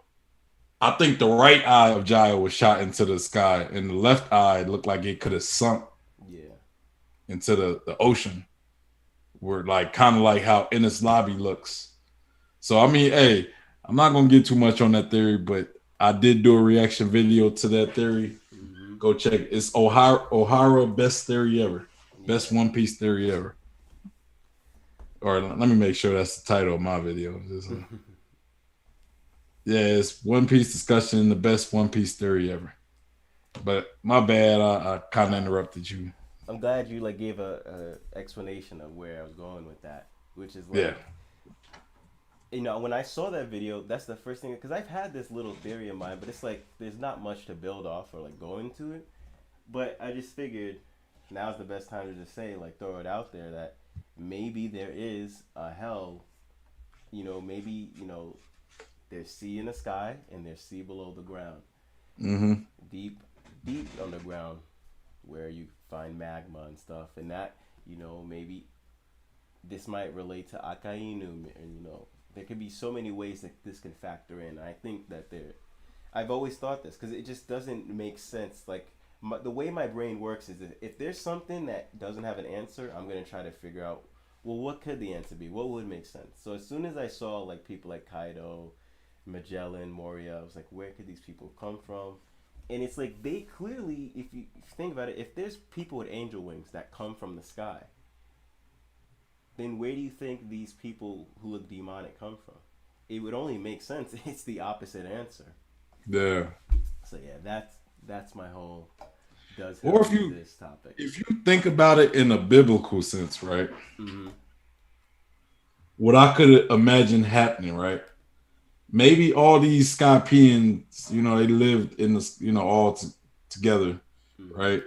And King's people, like they might have all lived in land of God, like they might have all lived in the land of gods, like all the species of the sky people, like they was probably always looked at as gods, and maybe maybe King's people were like kicked out of that, you know, out of the land and Mm-hmm. sent to like a hellish place almost, you Yeah, know. it could be like a place that's like super hard to get out of, and you just gotta be lucky. Like there could be like a whole civilization down there, people that feel just trapped and they can't go anywhere, and only Maybe like it could be lucky God's humans can valley. get out of there. Maybe it could have been God's Mm-hmm. like God's valley disappeared, remember? Yep. Maybe it sunk to, but God's valley probably might have been relatively new compared to King's people. I Yeah, don't that was know. a long time ago. God's Valley was inhabited by uh, the Celestial Celestial Dragons, dragons. but if you Yeah. think about the Celestial Dragons, may have taken over Mary Joa, and they might have taken over God's Valley. Like these are just places that didn't belong to them at first, and they just took over. Yeah, So yeah, there's still merit to that. I wouldn't dismiss it so fast. I think. yeah. And if King is the last of his people, then I would think his people had to go extinct near to when he was young. You know what I'm saying? Mm-hmm. And he's not like I don't think he's old enough to have been around the Void Century, Yeah. unless he's like old as hell and his people just got long lifespans. But Yeah. What's like, unique about his people is I think that he was of both. Like his people could go up to the sky and also go to the underground sea yeah, if this thing is true, because it would make sense in both aspects. He has features of demon and angel. yeah. So yeah, maybe God Valley was like at one point maybe it belonged to his people. Mm-hmm. Maybe I don't know. I don't know how I would put that all together, but but yeah. Or maybe God Valley had nothing to do with him at all. Mm-hmm. There's always that. But yeah, so but that's interesting. That's definitely interesting, especially that One Piece theory, that one about uh Ennis Lobby being possibly have been part of Jaya. Mm-hmm. Okay, but moving on. What we have is a quick one. Is where is Kaido's poneglyph? I mean, this is gonna be unbelievably quick. Literally, I just thought, well, where could it be? Where could he be hiding it? I mean, an easy answer is, oh, it's just somewhere buried in Wano or whatever. Maybe it's under the castle or something. It's under Onigashima, somewhere in Onigashima. That's an easy answer. Most likely it's gonna be something like that. But then I thought, what if Kaido's poneglyph is inside of Kaido? Like, what if he ate it as a dragon and I it's don't really know why somewhere inside of his dragon's body? And I that's don't what know Kaido why was eating it. that idea came to my like I don't know why that thought came to my head right before you said that. Like Mm-hmm. I was thinking like, is he thinking of like Kaido possibly eat? I mean, it would be a really good hiding space. I mean, there's But no way wouldn't it someone like could still be take the it from same him. size? Wouldn't it still be the same size if it was Well, if you think any about like small? devil fruit magic, like Chopper's clothes grows and shrinks alongside him. That's true. Stuff like that. Luffy, I look at Kaido's Luffy's. bangles. He has those like bangles on his arm with the spikes. Those Mm-hmm. grow and shrink with his dragon form. Luffy's clothes. Yeah, I mean, he's But I think not a his Gon, but if you look at Caribou, he could just put anything inside of his body because that's just the way his devil fruit. That's devil fruit magic. He could just put an entire gigantic mermaid princess inside of his yeah, body. So yeah. that's a possibility. The poneglyph. He ate the poneglyph. That'd be funny. That'll definitely be funny. Dang. Yeah, I mean it's possible right there. Yeah. Yeah, just wanted to throw that one out there. That's a wild one, but but I also wanted to talk about Zoro being a possibly, because not it wasn't confirmed or anything, but Zoro being part of the Shimotsuki clan. Now, like somebody said in your comments about like Zoro backstory, right? Mm-hmm. And one thing I've been like preaching for the longest was Wino being Zoro's arc, where we get a little more of his backstory. So yeah, I definitely, I was definitely waiting to talk about that because I was excited about that. Mm-hmm. But yeah, and I've always been a somebody who talked about Zoro being a descendant of Ryuma, right? Mm-hmm. And you know, I want to say, uh, well, I was, I was talking to somebody who, I want to say his name. Right now, and I'm hold on. Let me. I'm mad. I forgot his name. My boy Mafi. My boy Mafi. He always just kept going. Oh, Zoro's a Shimoski. Zoro's a Shimoski. That's his name in the Discord. That's Mm-hmm. been his name for a while in our One Oh, Piece Discord. nice. Which if I'm sure he's follow super the cool. Discord, go on the link, Yeah. join the One Piece manga talk Discord where we talk about we I like to focus mostly on the manga in this Discord, not just you know. But he always goes off talking about Zoro being a Shimoski, and I think knowing, and I've always preached how I feel as though Zoro is a descendant of Ryuma, Mm-hmm. and now I feel as though me and his theory just Yeah, they converge into one. united, it converged. So it's like both of us was right, like Yeah. or if Zoro is indeed a Shimoski, like if one of us is right, we're both right because Yeah. we discovered that Ryuma is indeed a Shimoski as well. What are your thoughts on that on this revelation? Zoro's backstory, and this isn't to say like I don't care about Zoro. He's actually my favorite Straw Hat. I don't actually care that much about his backstory. I don't feel like his backstory matters so much to what his character would be. I feel like we can know about his backstory and we cannot know about his backstory, and it won't change the trajectory that much of who he is and his character. I don't think Yeah. Zoro really cares about his backstory that much. And okay, I shouldn't say I don't care about it, but it's not. I do care about it, but it's not something I think about Hmm. reading it. I'm like, when it comes, it's gonna come, and I'm gonna enjoy it, no matter Yeah. what it is. Whether it's something that's like quick or it's something that has meat to it.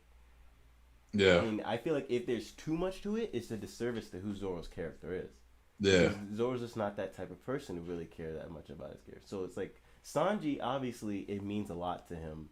Where he comes from. He has an emotional investment. He gets triggered by the thought of anybody referring to him as a Bimsmo. So it makes Hmm. sense we got so much about it. But Zoro, it's not. He's just not the same character in that way. I get it, and I don't like for me, it doesn't have to be something too over the top, like he's the son of a king, or like Mm-hmm. I never really cared about that. It's just for me, it's just some layers added. You know what I'm saying? It's like Yeah.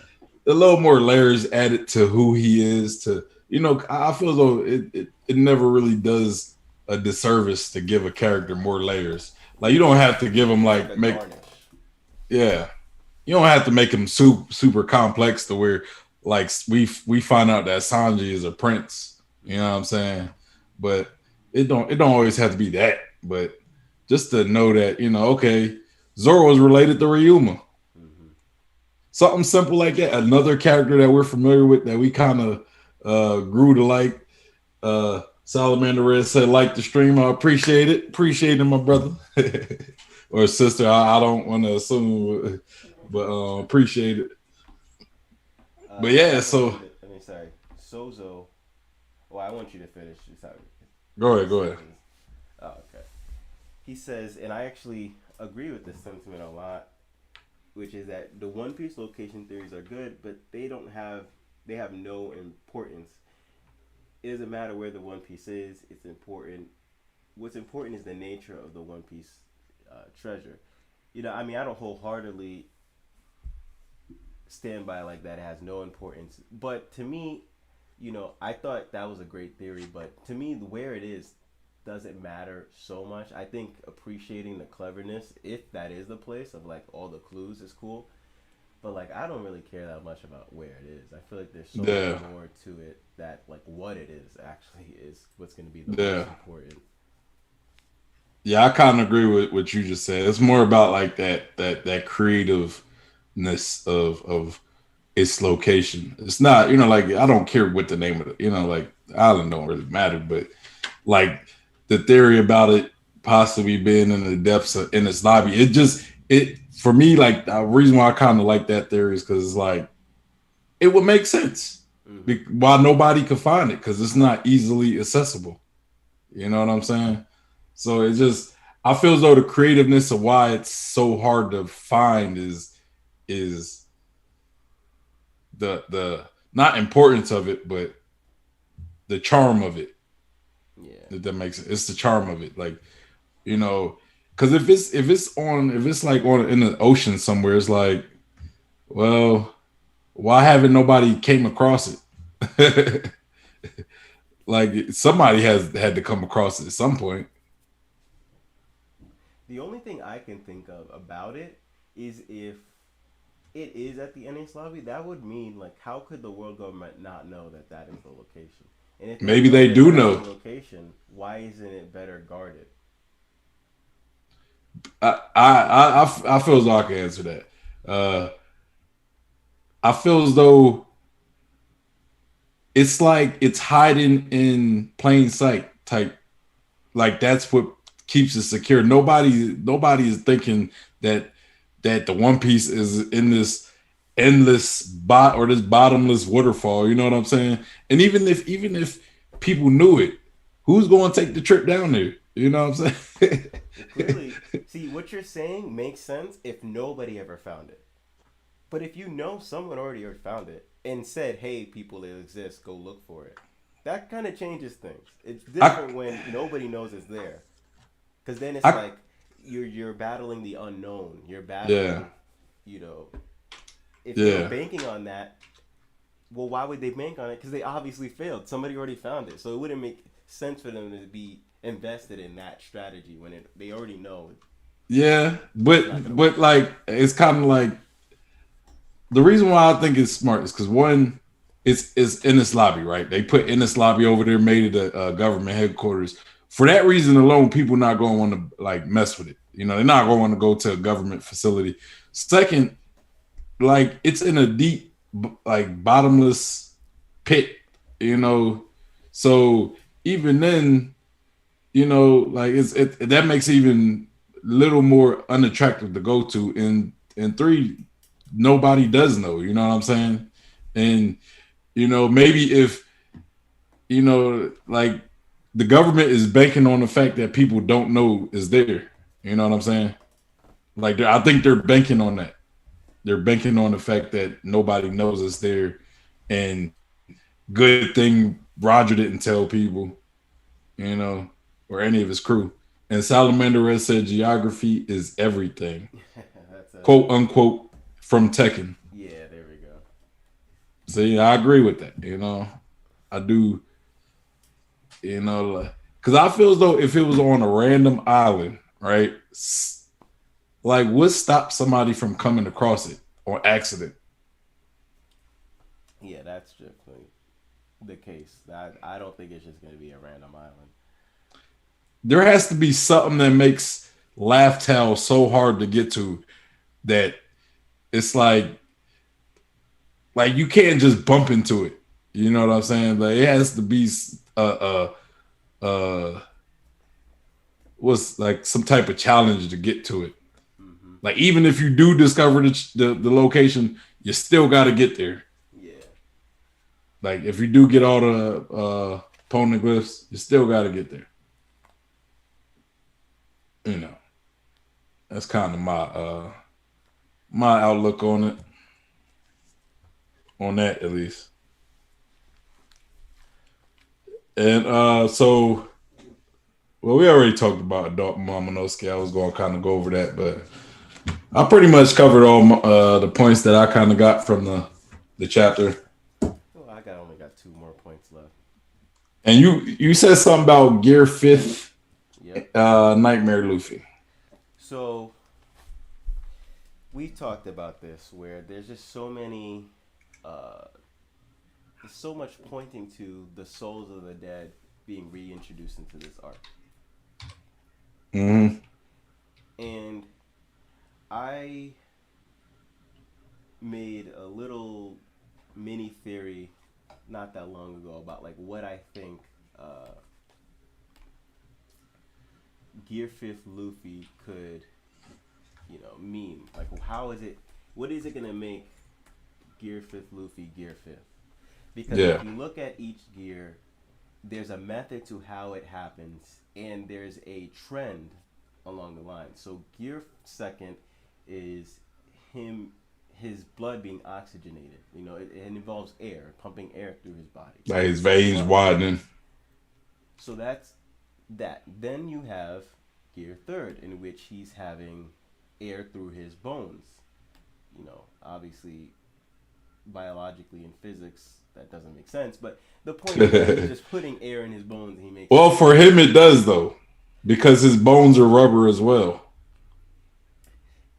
Yeah, it would look really weird though if you just like imagine it from a literal sense. But that's just boring. Like it Yeah, would be something weird going on. it does, but in the context that the fact that he's all rubber, it makes a lot of sense. So I don't like, yeah, you know what I'm saying? Yeah, Like he's literal, and all his like. I feel as though Oda has done a great job of making everything. I would say the only kind of thing that doesn't make sense. I'll say that after I get my point across. But Oda has done a good job of making his abilities and sometimes his random attacks make sense. You know what I'm saying? Because they always have to do with rubber. You know what I'm saying? yeah. So other than him, like when he does like Red Hawk and he turns on fire, but that could kind of be explained through hockey. So you can see the commonality is air, and then you have gear fourth. You have muscle balloon again, air. Air and breathing, is the whole concept of this. What also doesn't make sense about gear third is the fact that at some point at one point he was like blowing air into himself. Well, he's always blowing air into himself, and what doesn't make sense is like you would already have to have the air inside of you to blow it back inside it. Yeah. So that doesn't make sense. But the point I'm trying to make is that when you start think of stuff that doesn't make sense, you start think of supernatural and mystical. And there's this concept known as chi. I talked about it to death, but what chi translates to is breath in itself. It's literally the concept of air. So what Mm-hmm. if this concept of air, this mystical concept of air, is what gear fifth is, which is literally means chi and spirit. The root word of spirit is literally Latin for breath. Then Okay. you add in what we're talking about with the spirits coming back from the dead. Oh, You see well, where I I'm see going where with you this? go. I kind of see where you going. Because I've said before, like I believe that we might see some spirits come back. You Mm, know, we might see Odin's soul. We might see Ace possibly. We might see the dead scabbers that died. The yeah, ones that if all of them aren't dead, we might see the ones that do die. Uh, we might. I mean, if Kinemon is dead, he has to come back to make up with Osudo. yeah. Um, because she still doesn't know of his existence. Uh, yeah, but go ahead. My bad. No, I like that contribution. So, how to get this up? But I made this theory about Gear Fourth Sunman way before we even knew about a sun god. But then I started thinking about, okay, well maybe Gear Fifth plays into this, and there is he starts going instead of blank man, pound man, snake man. He starts going god, and he makes a Gear Fifth sun god. Now the thing is, does he just learn this out of nowhere? Does he just pull it out of his ass, or does he actually? Is there some help he gets? At this point, no one's just randomly gonna come out of nowhere and train Luffy to do something. Mhm. But maybe he's been working on something, or maybe he taps into a new energy force. Well, I'll read something I wrote in my Gear Force Sun God theory. This was back before I knew about the Sun God, and I started thinking about maybe it is Gear Fifth. But just think about that from that context. Okay. Why not Gear Fifth for Sun God Luffy? So to finish off this theory, I'll address why I don't think this new form would be Gear Fifth. Each gear has air or breath in a different way. I'll just skip over that because we just talked about it. Gear second pumps blood. Gear third air. Gear 4th, air, and the muscles. So the hypothetical fire form really doesn't introduce a new application of Luffy changing his body through air. It's more like a new hockey technique added on to Gear 4. However, with chi being everything and anything, it is no you can look at it as the breath of all things, which is a concept within One Piece. I believe that Gear 5th will incorporate the chi, aka breath, of his surroundings to his body somehow. There's another ability that we know affects the environment that Luffy is expected to use in the future, aka awakening. Yeah. His Master of Haki Endeavor Fruit Awakening will get him in touch with the breath of all things around him, which he will use to create Gear 5th. Yeah, Now, that's that concept, are you familiar with Naruto at all? yeah. Okay, I've you know seen. Sage Mode? Yeah, Yeah, so think of Sage natural Mode. energy. Yeah, just the energy around you being absorbed into yourself. It I'm creates. I, I'm a firm believer when it comes to Naruto that chakra is not the universal energy. Oh, definitely not. We literally know he got it. They got it from Mm. Hyogoro. Yeah, yeah. He gave it, and then from there. So I It's agree it's one hundred it's percent. natural energy is the universal energy of Naruto. I think. Yeah, Yeah. I have so much stuff I could write about Naruto. I'm not motivated, but yeah, 100% I agree with that. And don't play like that, Sammer. Salamander Red. He said, Salamander Red said, Luffy sees the souls of Kinemon, Kiku, Ace, etc. And then it said, it has like a kind of a content face. Said, Luffy sees Sabo. Wait, what? Hey man, I don't think Oda gonna do that, man. Like that'd be wild right there. Yeah, that'd That'd be be crazy. wild. That'd be messed up. That'd be messed up if Oda off kills like off panels Sabo's death. That would be a definitely be a savage move as a writer. Or if he did, because we don't know what happened with Sabo. We just know supposedly, I guess, he killed somebody. Hmm. Right. But yeah. So yeah, I'm sure you see where I'm going with this at this point. But let's say you look at Nightmare Luffy, right? It was almost like Luffy gearing up for Gear 4th. It was like the Gear 4th before Gear 4th exists. What if Hmm. this? What if he gets a new Nightmare Luffy, which is like Gear 5th before he really learns how to use Gear 5th? And in this mode, at some point in the arc, the souls come back, as a lot of people are theorizing, and they actually come back to help out Luffy. And Yeah. maybe Big Mom plays a role, or maybe they just find their way, whatever. That's the method of which isn't really the point. It's more like this new Nightmare Luffy is the souls being put into Luffy, similar to how the shadows were put into Luffy to make that Nightmare Luffy. This is just a Yeah. new version made from the souls of the dead. Also, you think Big Mom could actually help Luffy? Uh, I don't know. I just threw that out there, but who knows? I mean, because if Big Mom helps, that this theory could make pretty much a lot of sense. You know what I'm Yeah, saying? Because Big Mom is or Brooke. I mean, I don't know how Brooke would do it, but because Big Mom could actually manipulate maybe souls, Brooke maybe has he more uses of a his control music. over. He uses his music to lead the souls of the dead to Luffy. Yeah, that's true. I mean, yeah. He's a So it'll guide, be either like a Brooke or Big shaman. Mom, Yeah, huh? he could be like a shaman, a guide of the souls. Yeah, yeah. I mean, he can move souls, Hmm. and that he can manipulate them with his music, but he's not like Big Mom where he could like just take souls all willy nilly. A quick shout out to Shaman King. It's on Disney Netflix. I watched that a little while. I thought it was gonna be like just straight up like a kids show, Yeah, and it gets pretty dark. yeah. Surprisingly, I was like, oh wow, okay, it's pretty good. I I watched it with might my check it out. fiance. Salamander Red says Luffy getting a giant form would be really fitting too, since Japan is known for kaiju fights. It would actually probably. Luffy gets a giant form, and then Kaido gets a mech. All the All Stars get their own Megazords. They all come together and just start fighting Luffy. Yeah, yeah. They're already dinosaurs. But I got like my thing is if that's going to be So he's saying it's gonna be a version of Gear 4, right? It would be no, it would be a Nightmare Luffy. It would be a version of Nightmare Luffy, which would Gear 4 though, inspire right? him. Not even Gear 4. I mean, Nightmare Luffy isn't Gear 4. It's just a Cause form, a new yeah, form.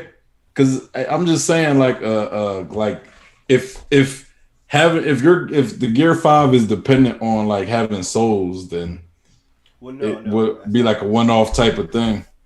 So It what? would be its own thing, is what you're saying. Yeah, it'd be its own thing.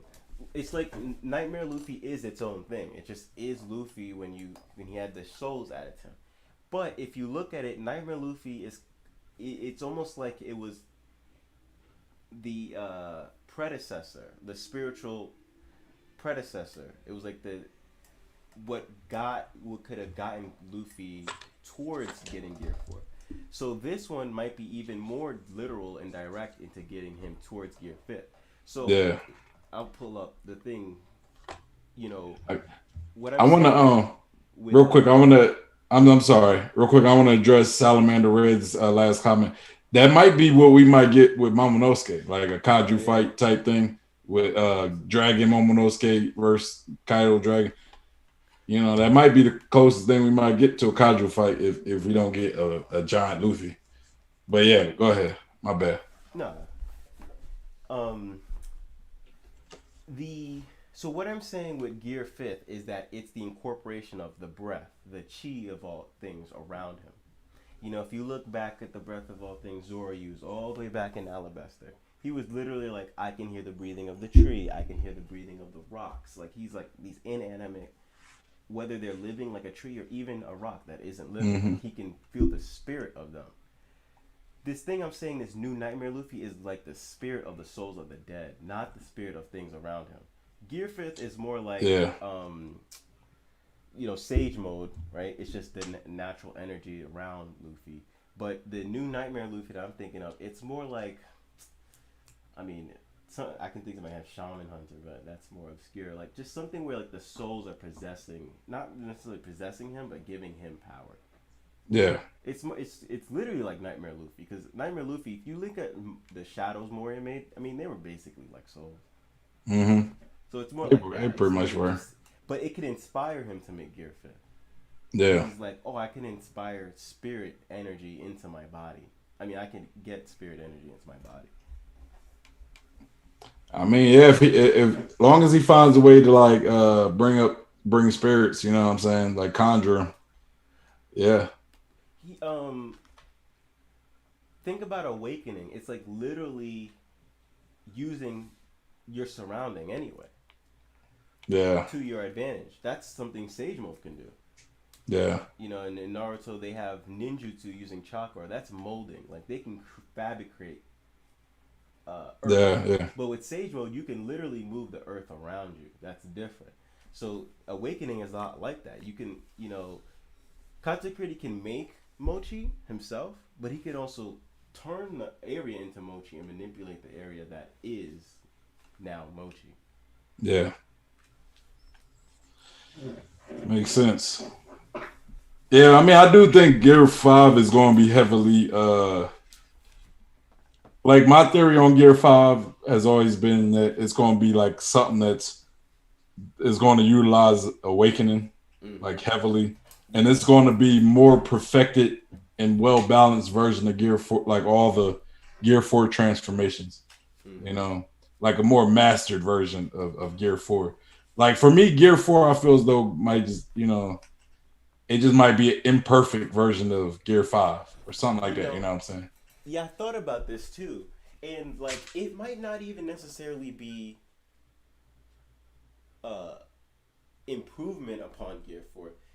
It might actually be something that is needed because of Gear 4's weakness, which is the fact that it uses up hockey. It uses up Yeah, spirit energy. exactly. So this Gear 5th form that incorporates spirit energy into Luffy might actually be used as a response to that weakness.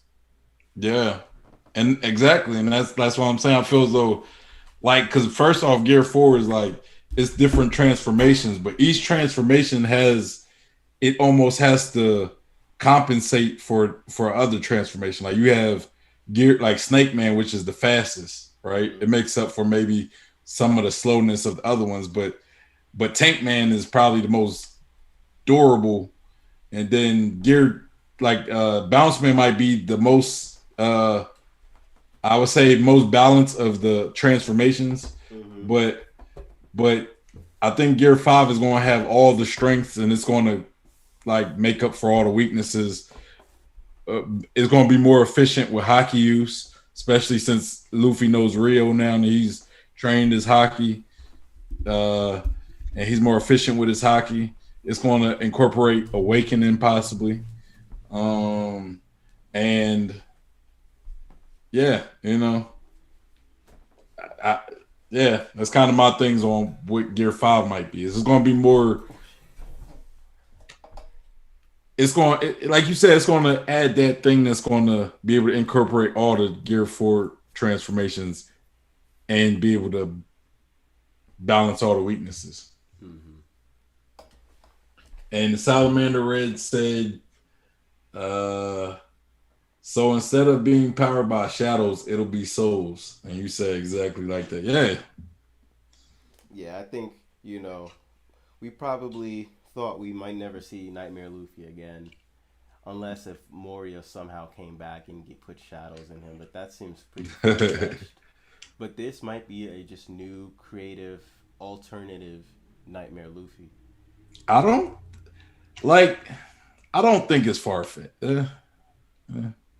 Because, like I said, I've always kind of had this belief that Kaido may not be defeated at the end of Wano, and he'll come back to fight at the main war. And if that's the case, Mm-hmm. we could see a rematch where Luffy actually wins, and maybe Blackbeard will be there. Gecko Moria might be there to help assist Luffy. Blackbeard might try to take Kaido's devil fruit. If Luffy has a rematch after all of this, then I want it to be by his own merit. I mean, Yeah, if you lose after all this time, I don't want you to get any help, any power up. You better defeat Kaido by I yourself. think he will. I think that time he will. Okay. Because it might be something like Kaido has to escape, but it takes everybody to push Kaido out almost. But next time they see Kaido, Luffy fights and he beats him on a one v one, and that establishes him as that Yonko level character. And also when he fights Teach, I think that's going to be a 1-on-1. At that point, though, he's going to be at that level. But yeah, that's all I Um, got for that. Maybe you can answer this before I get to my last topic. Salamander. Oh wait, no, not actually. Um, it was actually always on the move. Sorry, no. It was Sozo. What do you think the One Piece treasure is? What do I think the One Piece treasure is? That is a damn good question, and I do not have. oh, oh man. I mean, one theory I kind of have. It's just a theory. It's not like my main belief, but one thing I think it could be. I said it could possibly be like a now. Okay, we got poneglyphs, right? We got the normal grade poneglyphs. We got the red poneglyphs. Maybe it could be one big gold poneglyph, right? Yeah. With like all the information, all the history of the world. You know what I'm saying? So it's just basically one piece of world like information. Like one piece of history or Mm-hmm. something. Like it could be just like a wealth of knowledge.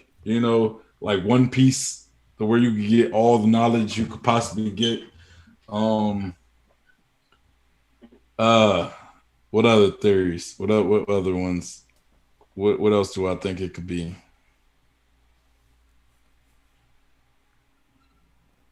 I don't know honestly. That's tough. Yeah, it's That's very tough. tough. I can't even really give you an answer like, oh, this is what I think it is.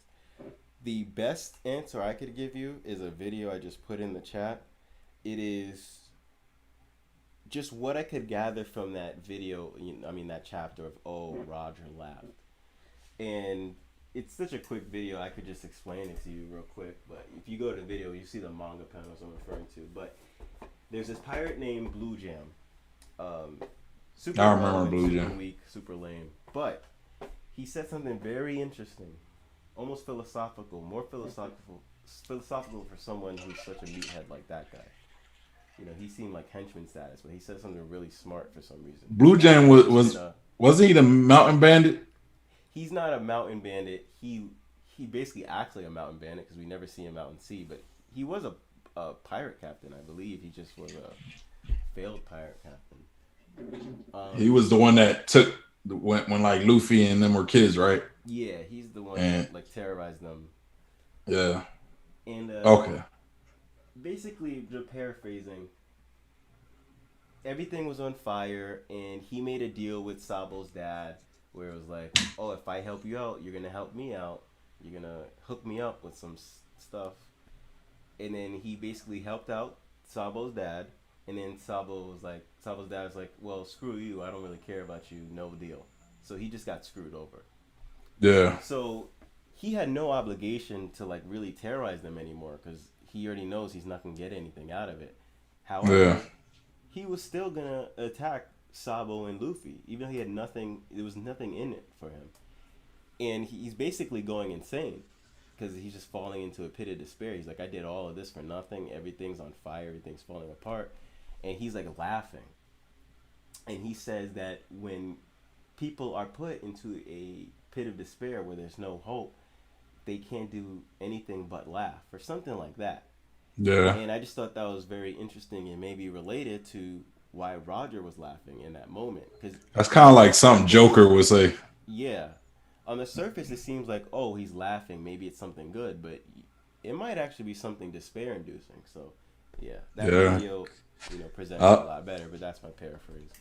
I've heard that theory many a times that it could have been something despairing, and they were just laughing just because it's like even though it's kind of hard because I don't know, man. Like I don't know. Like, but yeah, that's a good question. That's a tough question to answer. Yeah, but I think that's everything. My last topic is how is it that emu could be immortal? Um, this is something I actually thought of a little bit in one of my videos about Rokushiki, how Rokushiki could be hockey, and I just said this in like an off-ended, like after the theory was dealt with, I started to freestyle and just say random stuff. So one of the random things I said was like, oh, what if the world government is training these Rokushiki masters to just be the pinnacle of the human physical body, Hmm. and they care so much about how physically strong you are.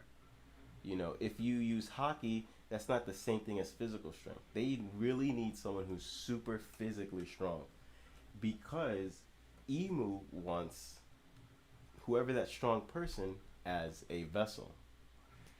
Just body hopping. Mm. That's not a new concept. That's been in so many stories. Kind of like a Um, Orochimaru. exactly. Just body hopping one to the next to be immortal. However, how is this done in One Piece? How could this fit in the story of One Piece? It could just be, oh, he just has magic and he can body hop from one to the next. But there's actually this concept of like reincarnation that is very present in One Piece. So what if this chosen person is giving a devil fruit? The devil fruit of all devil fruits. You can literally call it the devil's fruit. Bro, And you the just gave me such a wild idea, but I'm gonna let you finish. yeah. Go ahead. So it's the devil's fruit. It's a fruit that once you eat it, it's not like it just gives you power. Because devil fruit reincarnation is like it's almost like the spirit of the devil fruit enters your own spirit. That's how it's been portrayed in so many different ways.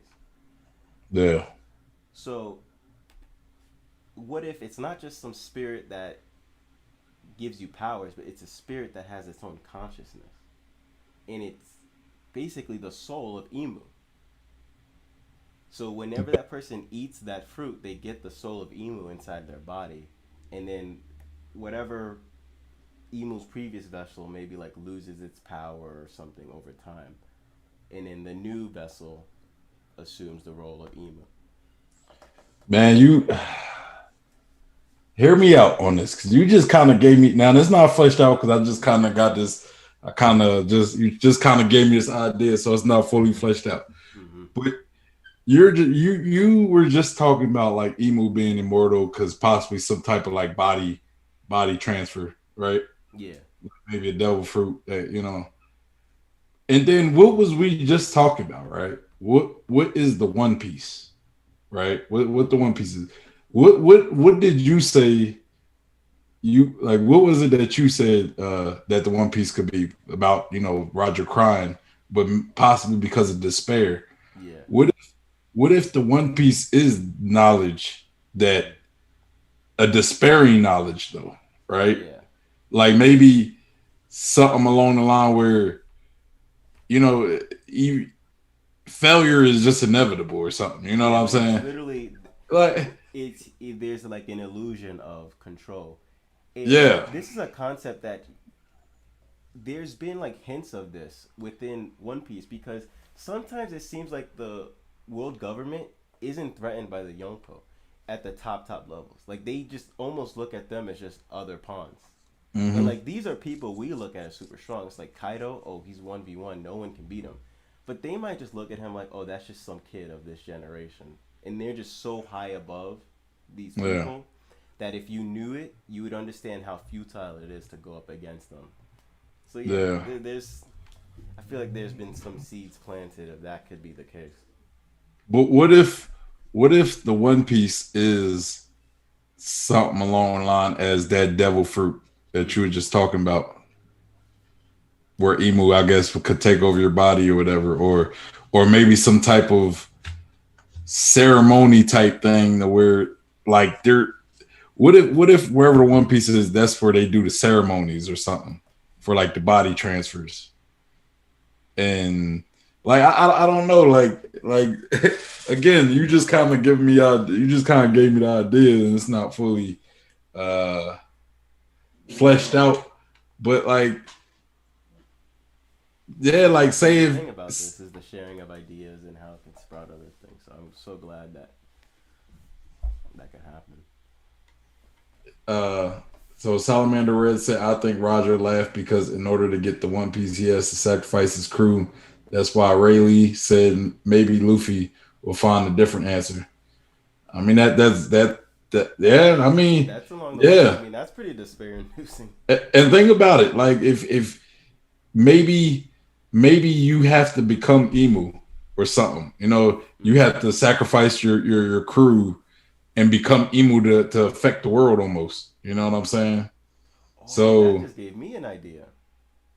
What if you know how, like it's really being presented that Luffy is Joy Boy, yeah, right? And that's really on. That's so Naruto right there in itself, where it's like this child of destiny. But that is so against who Luffy is. He's more about yeah, freedom and paving your own way. Like yeah, you'd probably be disgusted thinking, "Oh, my whole entire life is predestined, and I'm just some other guy." So there might be a point where it's like, "Oh, in order to fight Emu, you have to eat this Joy Boy devil fruit, so Joy Boy can come back